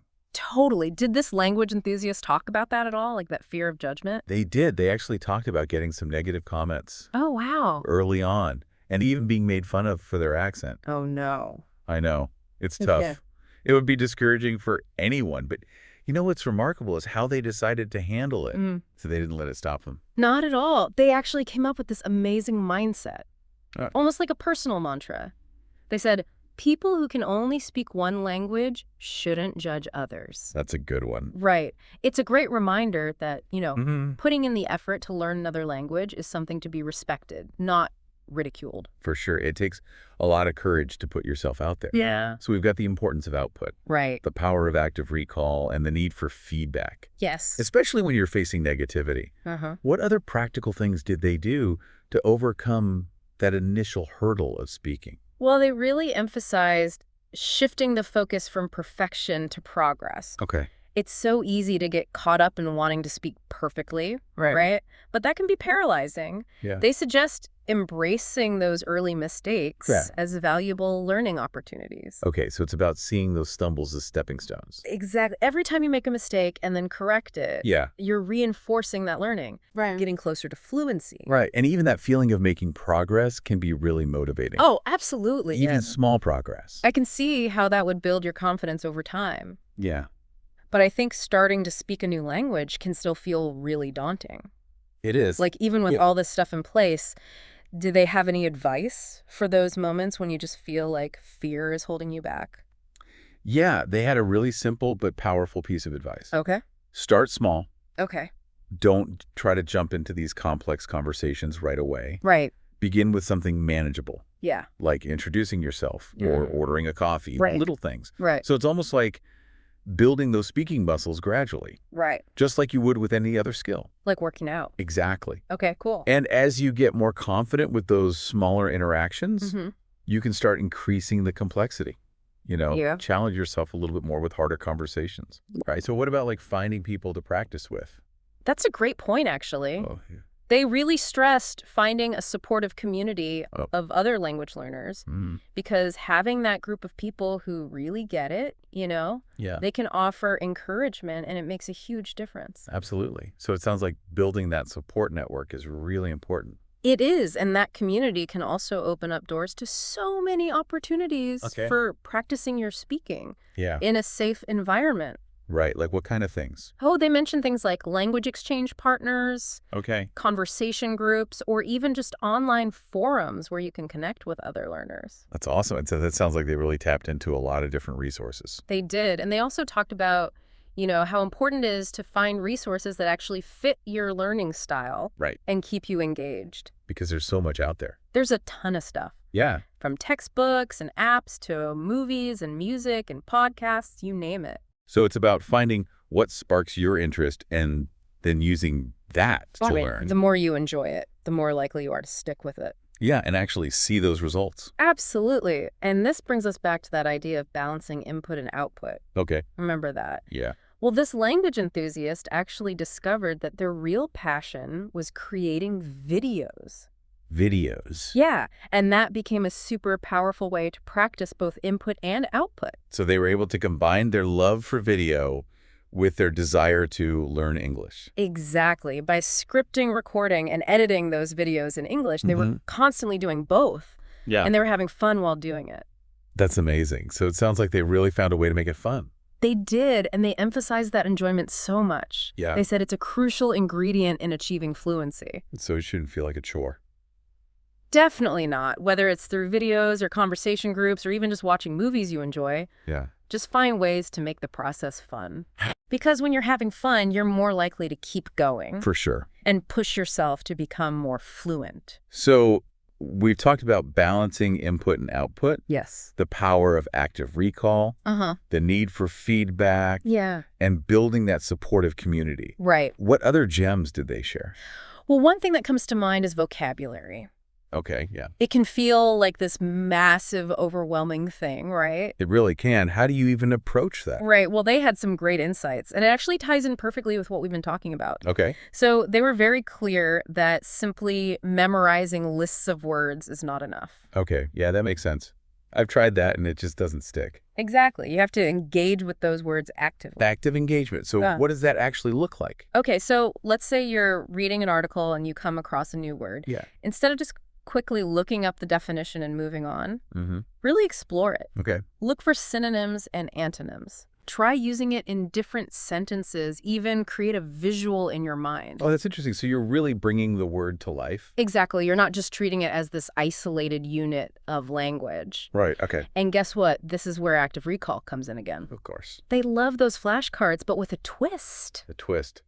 How do you use flashcards actively? Instead of just passively reviewing the word and definition, Yeah. Try to recall the meaning before you flip the card over. Okay, so you're forcing your brain to work a little harder. Exactly. And that's what strengthens those connections. Okay, so much more engaging than just staring at a list of words. Way more. And they also talk about the importance of context. Okay. You know, learning new words within a story, a real-life situation, it just helps them stick better. Yeah, I can see that. So immerse yourself in authentic English materials that you actually enjoy. Right, so we're back to making it fun. Always making it fun. And, you know, speaking of fun, they had this interesting take on motivation. Okay.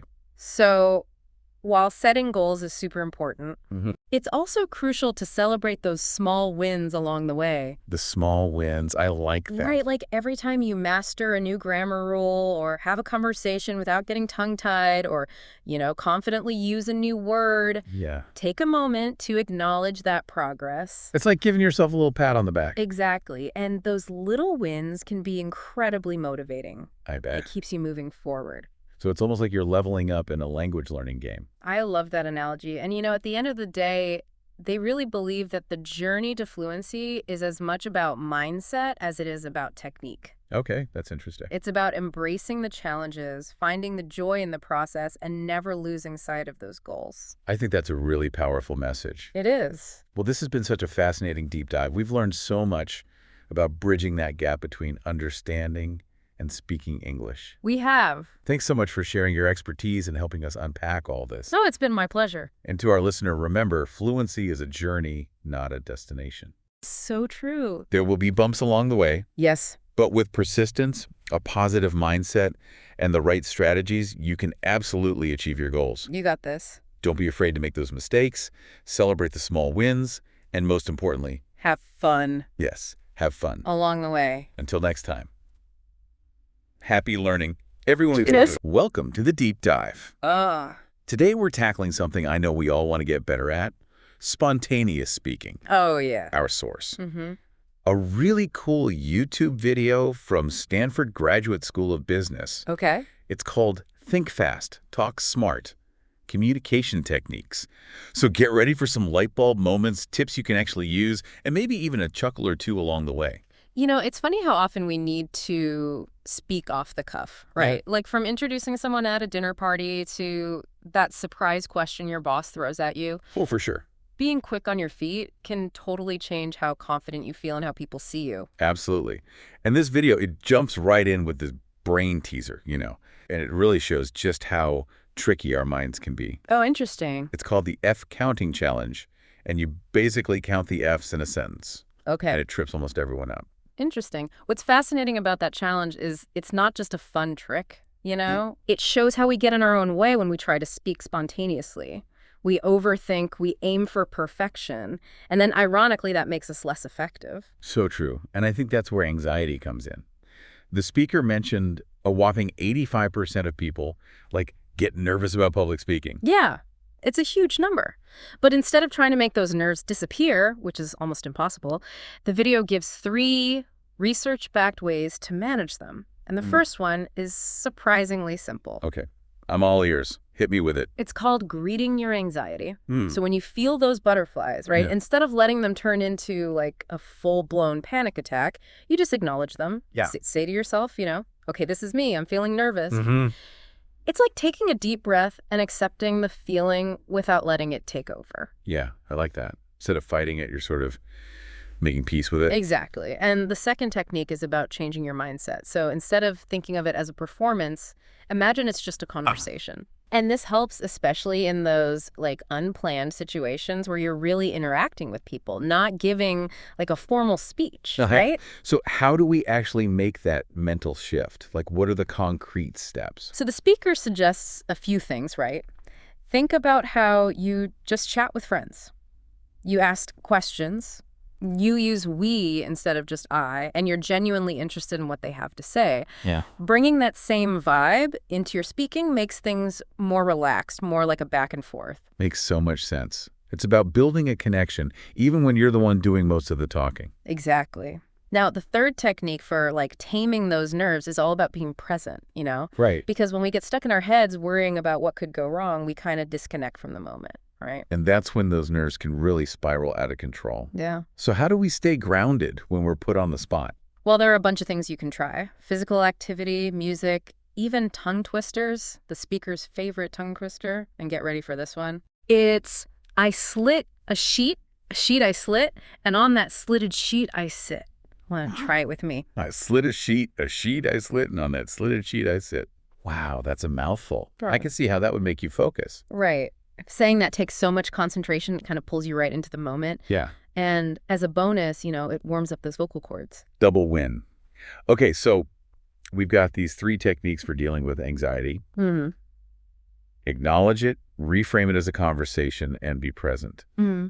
But what about actually delivering a spontaneous speech? Right. Where do we even begin? That's where things get really interesting. Okay. The speaker says the first step is to just get out of your own way. Hold on. What does that even mean? Okay. So it means letting go of that need to be perfect, to have all the answers, to deliver some mind-blowing speech, Yeah. It's about being okay with the unexpected and just going with the flow. Okay. And to make this point, the speaker actually uses an improv concept. Oh, cool. It's called Dare to be Dull. Dare to be dull. That sounds so counterintuitive. Shouldn't we aim to be like the opposite of dull? It does sound strange, but it's really powerful. So by taking off the pressure to be brilliant, you actually become more spontaneous and authentic. You Right. stop overthinking every word and gesture, and that just comes across as more natural, more engaging. So it's about embracing imperfection Yeah, and letting your personality shine through. you got it. To help people experience this firsthand, the speaker introduces a game. Okay, fun. It's called Shout the Wrong Name. So imagine you're looking around the room and you're pointing at things, Okay. but instead of saying what they are, you shout out a completely different word. So if I pointed at, my coffee cup, I might shout kangaroo. Exactly. The point is to break free from those automatic responses and make your brain think differently. And what's interesting is people often start making patterns or coming up with words in advance. Oh, really? Yeah, they might go through a list of animals or colors or even start rhyming. Oh, wow. So even when we're trying to be spontaneous, our brains are still looking for some kind of structure or control. Precisely. But that's the beauty of this game, Yeah. It makes us aware of those tendencies and encourages us to just let go of them. Right. And the more we practice this kind of spontaneous thinking, the easier it becomes to tap into that creative flow in real life speaking situations. So it's like training your brain to think outside the box. So the takeaway here is don't overthink it. Just go with the flow. Exactly. But getting out of our own way is just the beginning. Okay. Next, we need to shift our whole perspective and see these spontaneous speaking moments as gifts, not threats. Gifts. That's an interesting way to think about it. Right. It's easy to feel threatened when we're put on the spot, like we're being judged or something. Right. Right. But what if we saw it as a chance to connect with others, to share our ideas, to actually make a difference, But yeah, I'm starting to see it. But how do we actually make that shift? Well, the speaker uses another fun game to illustrate this called the gift-giving game. Another game. Okay. So you and a partner exchange imaginary gifts. Okay. You pretend to hand them something, and they describe what's inside, but you have no clue what they'll say. So it's all about embracing the unknown and being in the moment. Exactly. The real fun is that you then have to explain why you gave them that particular gift Oh, wow. based on whatever they made up. That sounds hilarious. Yeah. And I can see how that would help you get more comfortable with all those curveballs life throws at us. It's a great exercise. And it shows that spontaneous speaking is really a two-way street. Yeah. It's not about us versus them, but a shared experience of discovery and connection. So instead of dreading those moments, Mm, we can actually look forward to them. right. That's a game changer. Absolutely. And this ties in perfectly with another improv principle, yes and. Yes, and tell me more. So in improv, yes and means you accept what your partner offers and build upon it. Instead of saying no but and shutting down their idea, you go with it and keep the energy going. It's all about collaboration. Okay. So how does that translate to spontaneous speaking? It's about being open to new ideas, answering questions in a way that's constructive, and seeing challenges as opportunities to learn and grow, right? So it's not about agreeing with everything, but approaching situations with a collaborative spirit. Right. It's a we're in this together mindset. And honestly, that can make a huge difference in how we feel during those spontaneous moments, Yeah. When we see ourselves as part of a team, we're just more likely to be confident and relaxed. Okay. So we've tackled anxiety. We've learned to get out of our own way, and now we're seeing these opportunities as gifts. Yeah. What else does this video have in store for us? The next step is crucial. Yeah. Slow down and listen. Isn't that a bit obvious? Don't we all know we should listen? Well, you'd be surprised how often we don't truly listen, especially like under pressure. Yeah, I guess that's true. We tend to like jump ahead, assuming we know what's being asked. But the speaker makes a great point. As communicators, our job is to serve our audience. And we can't do that if we don't understand what they need, what they're thinking. Right. Right. To illustrate this, the speaker brings in, you guessed it, another game. Okay, another game. This guy loves games. It's called the spelling game.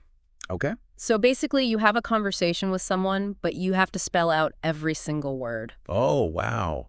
So instead of saying, how was your weekend, I would say, HOWFASYOURWEKEND. You got it. It sounds simple, but it forces you to slow down and pay attention to every single word. I can imagine. It would be like sending a text message one letter at a time. And that's exactly the point. It makes you so much more aware of like all the nuances of language, the subtle tone changes, the pauses, all those things that add so much meaning. Yeah. It's like hitting the brakes on autopilot and making yourself really tune in. And the speaker has this awesome quote to sum it up. Okay, let's hear it. He says, "Don't just do something, stand there." Don't just do something, stand there. I love that. It's such a good reminder to, like, pause and understand the situation before reacting. Absolutely. And this leads to the final step in the speaker's framework for spontaneous speaking, the power of structure. Structure. But we're talking about being spontaneous. How does that work? Yeah, it might seem contradictory, but structure is actually incredibly freeing when you're speaking off the cuff. Okay. It gives you a framework for your thoughts, which helps with anxiety and boosts your confidence. So it's like having a mental map to guide you, even when you don't know the exact route in advance. Exactly. And the speaker introduces two main structures that are super helpful for spontaneous speaking. Okay. They are problem-solution benefit and what so what now what. Okay, let's break those down. What's the problem-solution benefit structure all about? So it's a classic way to persuade that's been used forever, right?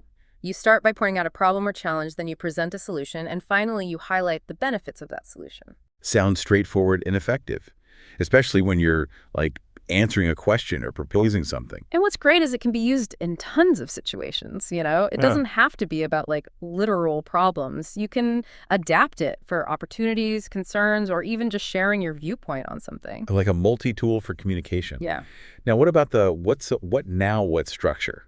That sounds kind of intriguing.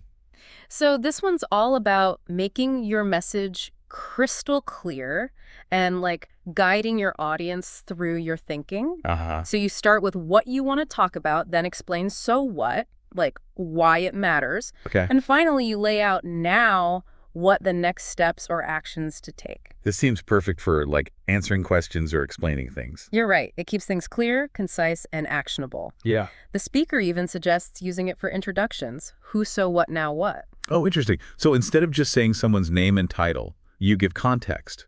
Who they are, why they matter, and what the audience can expect from them. Exactly. It's a much more engaging and memorable way to introduce someone. It shows you've put thought into it, you know. Okay, so we've got these two powerful structures, problem, solution, benefit, and what so, what now, what. But how do we actually put them into practice? Well, to show how powerful structure can be, the speaker has another challenge for us. It's called the Slinky Challenge. Okay, should have known there'd be another game. Yeah. This guy clearly believes in learning by doing. Yeah. So what's the Slinky Challenge all about? Okay. Imagine you have to sell a Slinky to someone, right? You have to use either the problem-solution benefit or the what so, what now, what structure to create your sales pitch. A Slinky? That's a pretty random product to sell. Exactly. And that's what makes it so challenging and fun. Right. It forces you to think outside the box and use those structures in a way that's both persuasive and engaging. I love it. It takes those structures out of the textbook and into, like, the real world of communication. So we've covered a lot of ground here. Managing anxiety, getting out of our own way, seeing opportunities, listening, and harnessing structure. But before we move on, I'm curious about something. How do we handle hostile situations? That's a great question. And the speaker acknowledges that tricky questions and situations are bound to happen, but he gives some really good advice on how to deal with them effectively. Okay, I'm all ears. What are his top tips? First and foremost, he emphasizes the importance of anticipation. So before any speaking engagement, think about potential challenges and prepare for them in advance. It's like doing your homework so you're not caught off guard. So it's about being proactive and thinking through different scenarios. Yeah. Makes sense. What else? He also highlights the importance of acknowledging emotions, both yours and the audience's, Right. When someone's hostile or confrontational, it often means they're feeling angry or frustrated or like they're not being heard. Recognizing those emotions, allows you to respond with empathy. But he cautions against actually naming the emotion, right? Right. Saying something like, "You seem angry," can just escalate things and make the person defensive. Right. So it's more effective to acknowledge the feeling without labeling it. Okay. You could say something like, "I hear your concern about this issue," or "I understand this is a sensitive topic." Yeah, that's such a subtle but important difference. It addresses the emotion without putting the person on the spot. Exactly. And he also talks about the power of reframing. Okay. When you get a challenging question or statement, you can kind of rephrase it in a way that shifts the conversation to a more productive place. Can you give an example of how that would work? Sure. Let's say someone asks, "Why are your prices so high?" Okay. Instead of getting defensive, you could reframe it by saying, "What you're really asking about is the value we offer." Okay. This lets you address the core concern without directly responding to the initial, possibly loaded question. Yeah, that's a clever way to kind of redirect things and focus on the positives. What else does he suggest? He emphasizes the versatility of paraphrasing. Okay. So when you paraphrase a question, you buy yourself time to think and make sure you understood it correctly. Right, it's like pressing pause on the conversation so you can gather your thoughts and respond thoughtfully. Exactly. And it also shows the other person that you're listening and trying to see their perspective. Right. And it can be a really powerful way to de-escalate tension and encourage a more collaborative conversation. This video is like a goldmine of useful tips. I'm already feeling more confident about those like unplanned speaking situations. What about you? What's resonating with you the most so far? For me, it's the emphasis on structure. Yeah, Having those frameworks in your back pocket can really boost your confidence when you're put on the spot. I agree. The problem-solution benefit and what so what now? What structures are so helpful for organizing your thoughts? Absolutely. And remember, it's all about practice. The more you use these techniques, the more natural and effective you'll become. It's so true. And one thing I really appreciate is the reminder that spontaneous speaking doesn't have to be perfect. Yeah. In fact, sometimes it's those imperfections, those unscripted moments that really connect with people. You've hit the nail on the head. It's about embracing the journey, being present, and trusting that you have something valuable to share even when you're speaking off the cuff. Speaking of valuable things to share, the speaker also touched on using humor in spontaneous speaking. Oh, yeah. It's something we all wonder about, right? To joke or not to joke? He acknowledges that humor can be a fantastic way to connect with an audience, but it can also be really risky. Yeah, I've definitely seen jokes fall flat. It can be Yeah. super awkward. Exactly. Yeah. And the speaker points out that a failed joke can actually do more harm than good, Like, it's better to not try to be funny at all than to make a joke that doesn't land.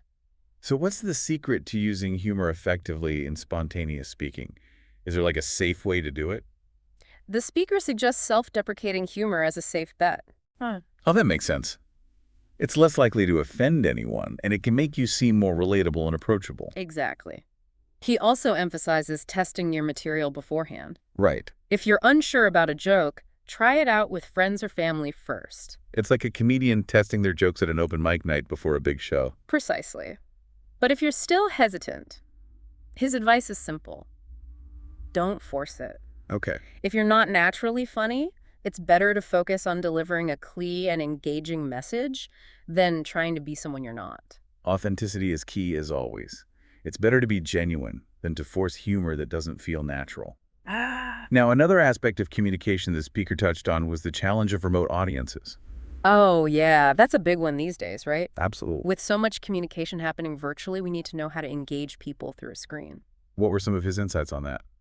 He really stressed being mindful of the fact that not everyone is physically present in the room. You have to acknowledge the virtual audience and make an effort to include them. So instead of like talking at the screen, we need to interact with the people on the other side. Exactly. He suggests techniques like polls, virtual whiteboards, or even just asking open-ended questions to invite responses from both the in-person and remote participants. It's all about creating a sense of shared experience, even when we're not physically together. It's got it. He also talked about the importance of variety and pacing. Okay. When you're presenting remotely, it's helpful to break things up with interactive elements to keep people engaged. So it's about finding a balance between providing information and creating opportunities for discussion and interaction. Exactly. And I think this actually applies to in-person presentations as well, you know. Right. Variety is key to keeping any audience engaged no matter where they are. Now, another question that came up in the video's Q&A was about handling hostile situations, particularly in a legal context that's a high-stakes environment. It is. It's all about navigating cross-examination effectively. And the speaker offered some great advice for those high-pressure situations. Okay, what were his key takeaways? He stressed the importance of preparation. Okay. Before going into any situation where you might face tough questions, it's crucial to identify key themes and gather supporting evidence. Mm-hmm. You need to have your facts straight and be ready to back up your claims. So it's about doing your homework and being prepared for anything. What else did he say? He highlighted the power of paraphrasing Right. as a way to buy time and clarify questions. Mm-hmm. It lets you make sure you understand what's being asked, reframe it if necessary, and gather your thoughts before responding. Paraphrasing is such a powerful tool. Yeah.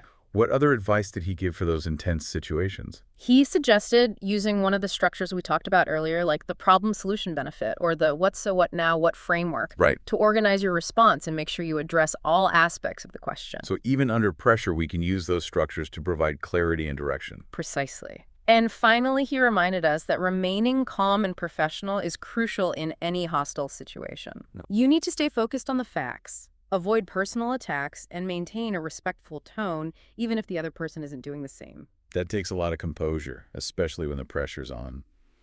Now, something else that really resonated with me was the speaker's advice on dealing with cultural differences in communication. Oh, yeah. Cultural sensitivity is so important in today's world. It's something we all need to be more aware of. Absolutely. Yeah. What were some of the key points he made about that? He emphasized that the principles of spontaneous speaking apply across cultures, Uh, but we need to be sensitive to the specific norms and expectations of our audience. right. It's about doing our research, understanding the nuances, and adapting our communication style accordingly. It's a reminder that communication is a two-way street, and we need to be sensitive to the context we're in. Exactly. He gave the example of giving a presentation in another country where the audience might have different expectations about participation, humor, or even eye contact. That's so important to keep in mind.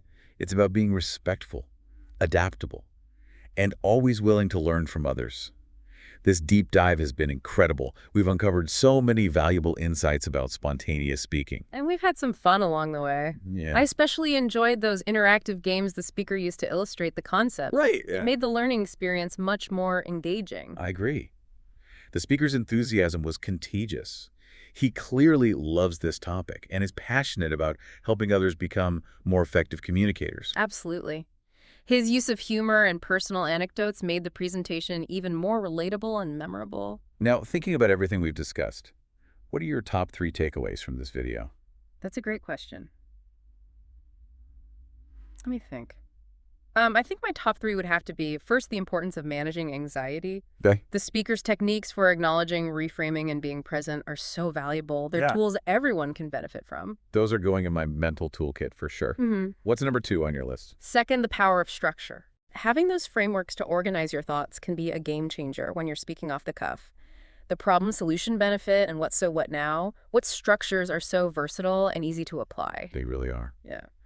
Okay, what about your number 3 takeaway? And finally, the importance of listening.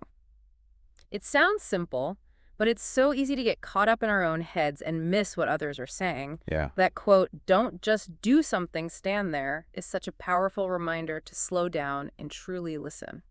I love that quote. Those are great insights. Now, what about your top 3 takeaways? I'm curious to hear what resonated most with you.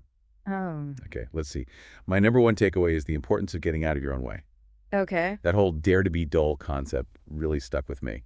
It's a reminder to let go of perfectionism and just be present in the moment. Such a powerful concept. It's so Yeah. liberating when you can let go of that need to be perfect. Absolutely. Yeah. My second takeaway is the idea of viewing spontaneous speaking opportunities as gifts, not threats. Yeah. That simple shift in perspective can make a world of difference in how we approach those situations. Right. Instead of dreading them, we can start to see them as chances to connect and make an impact.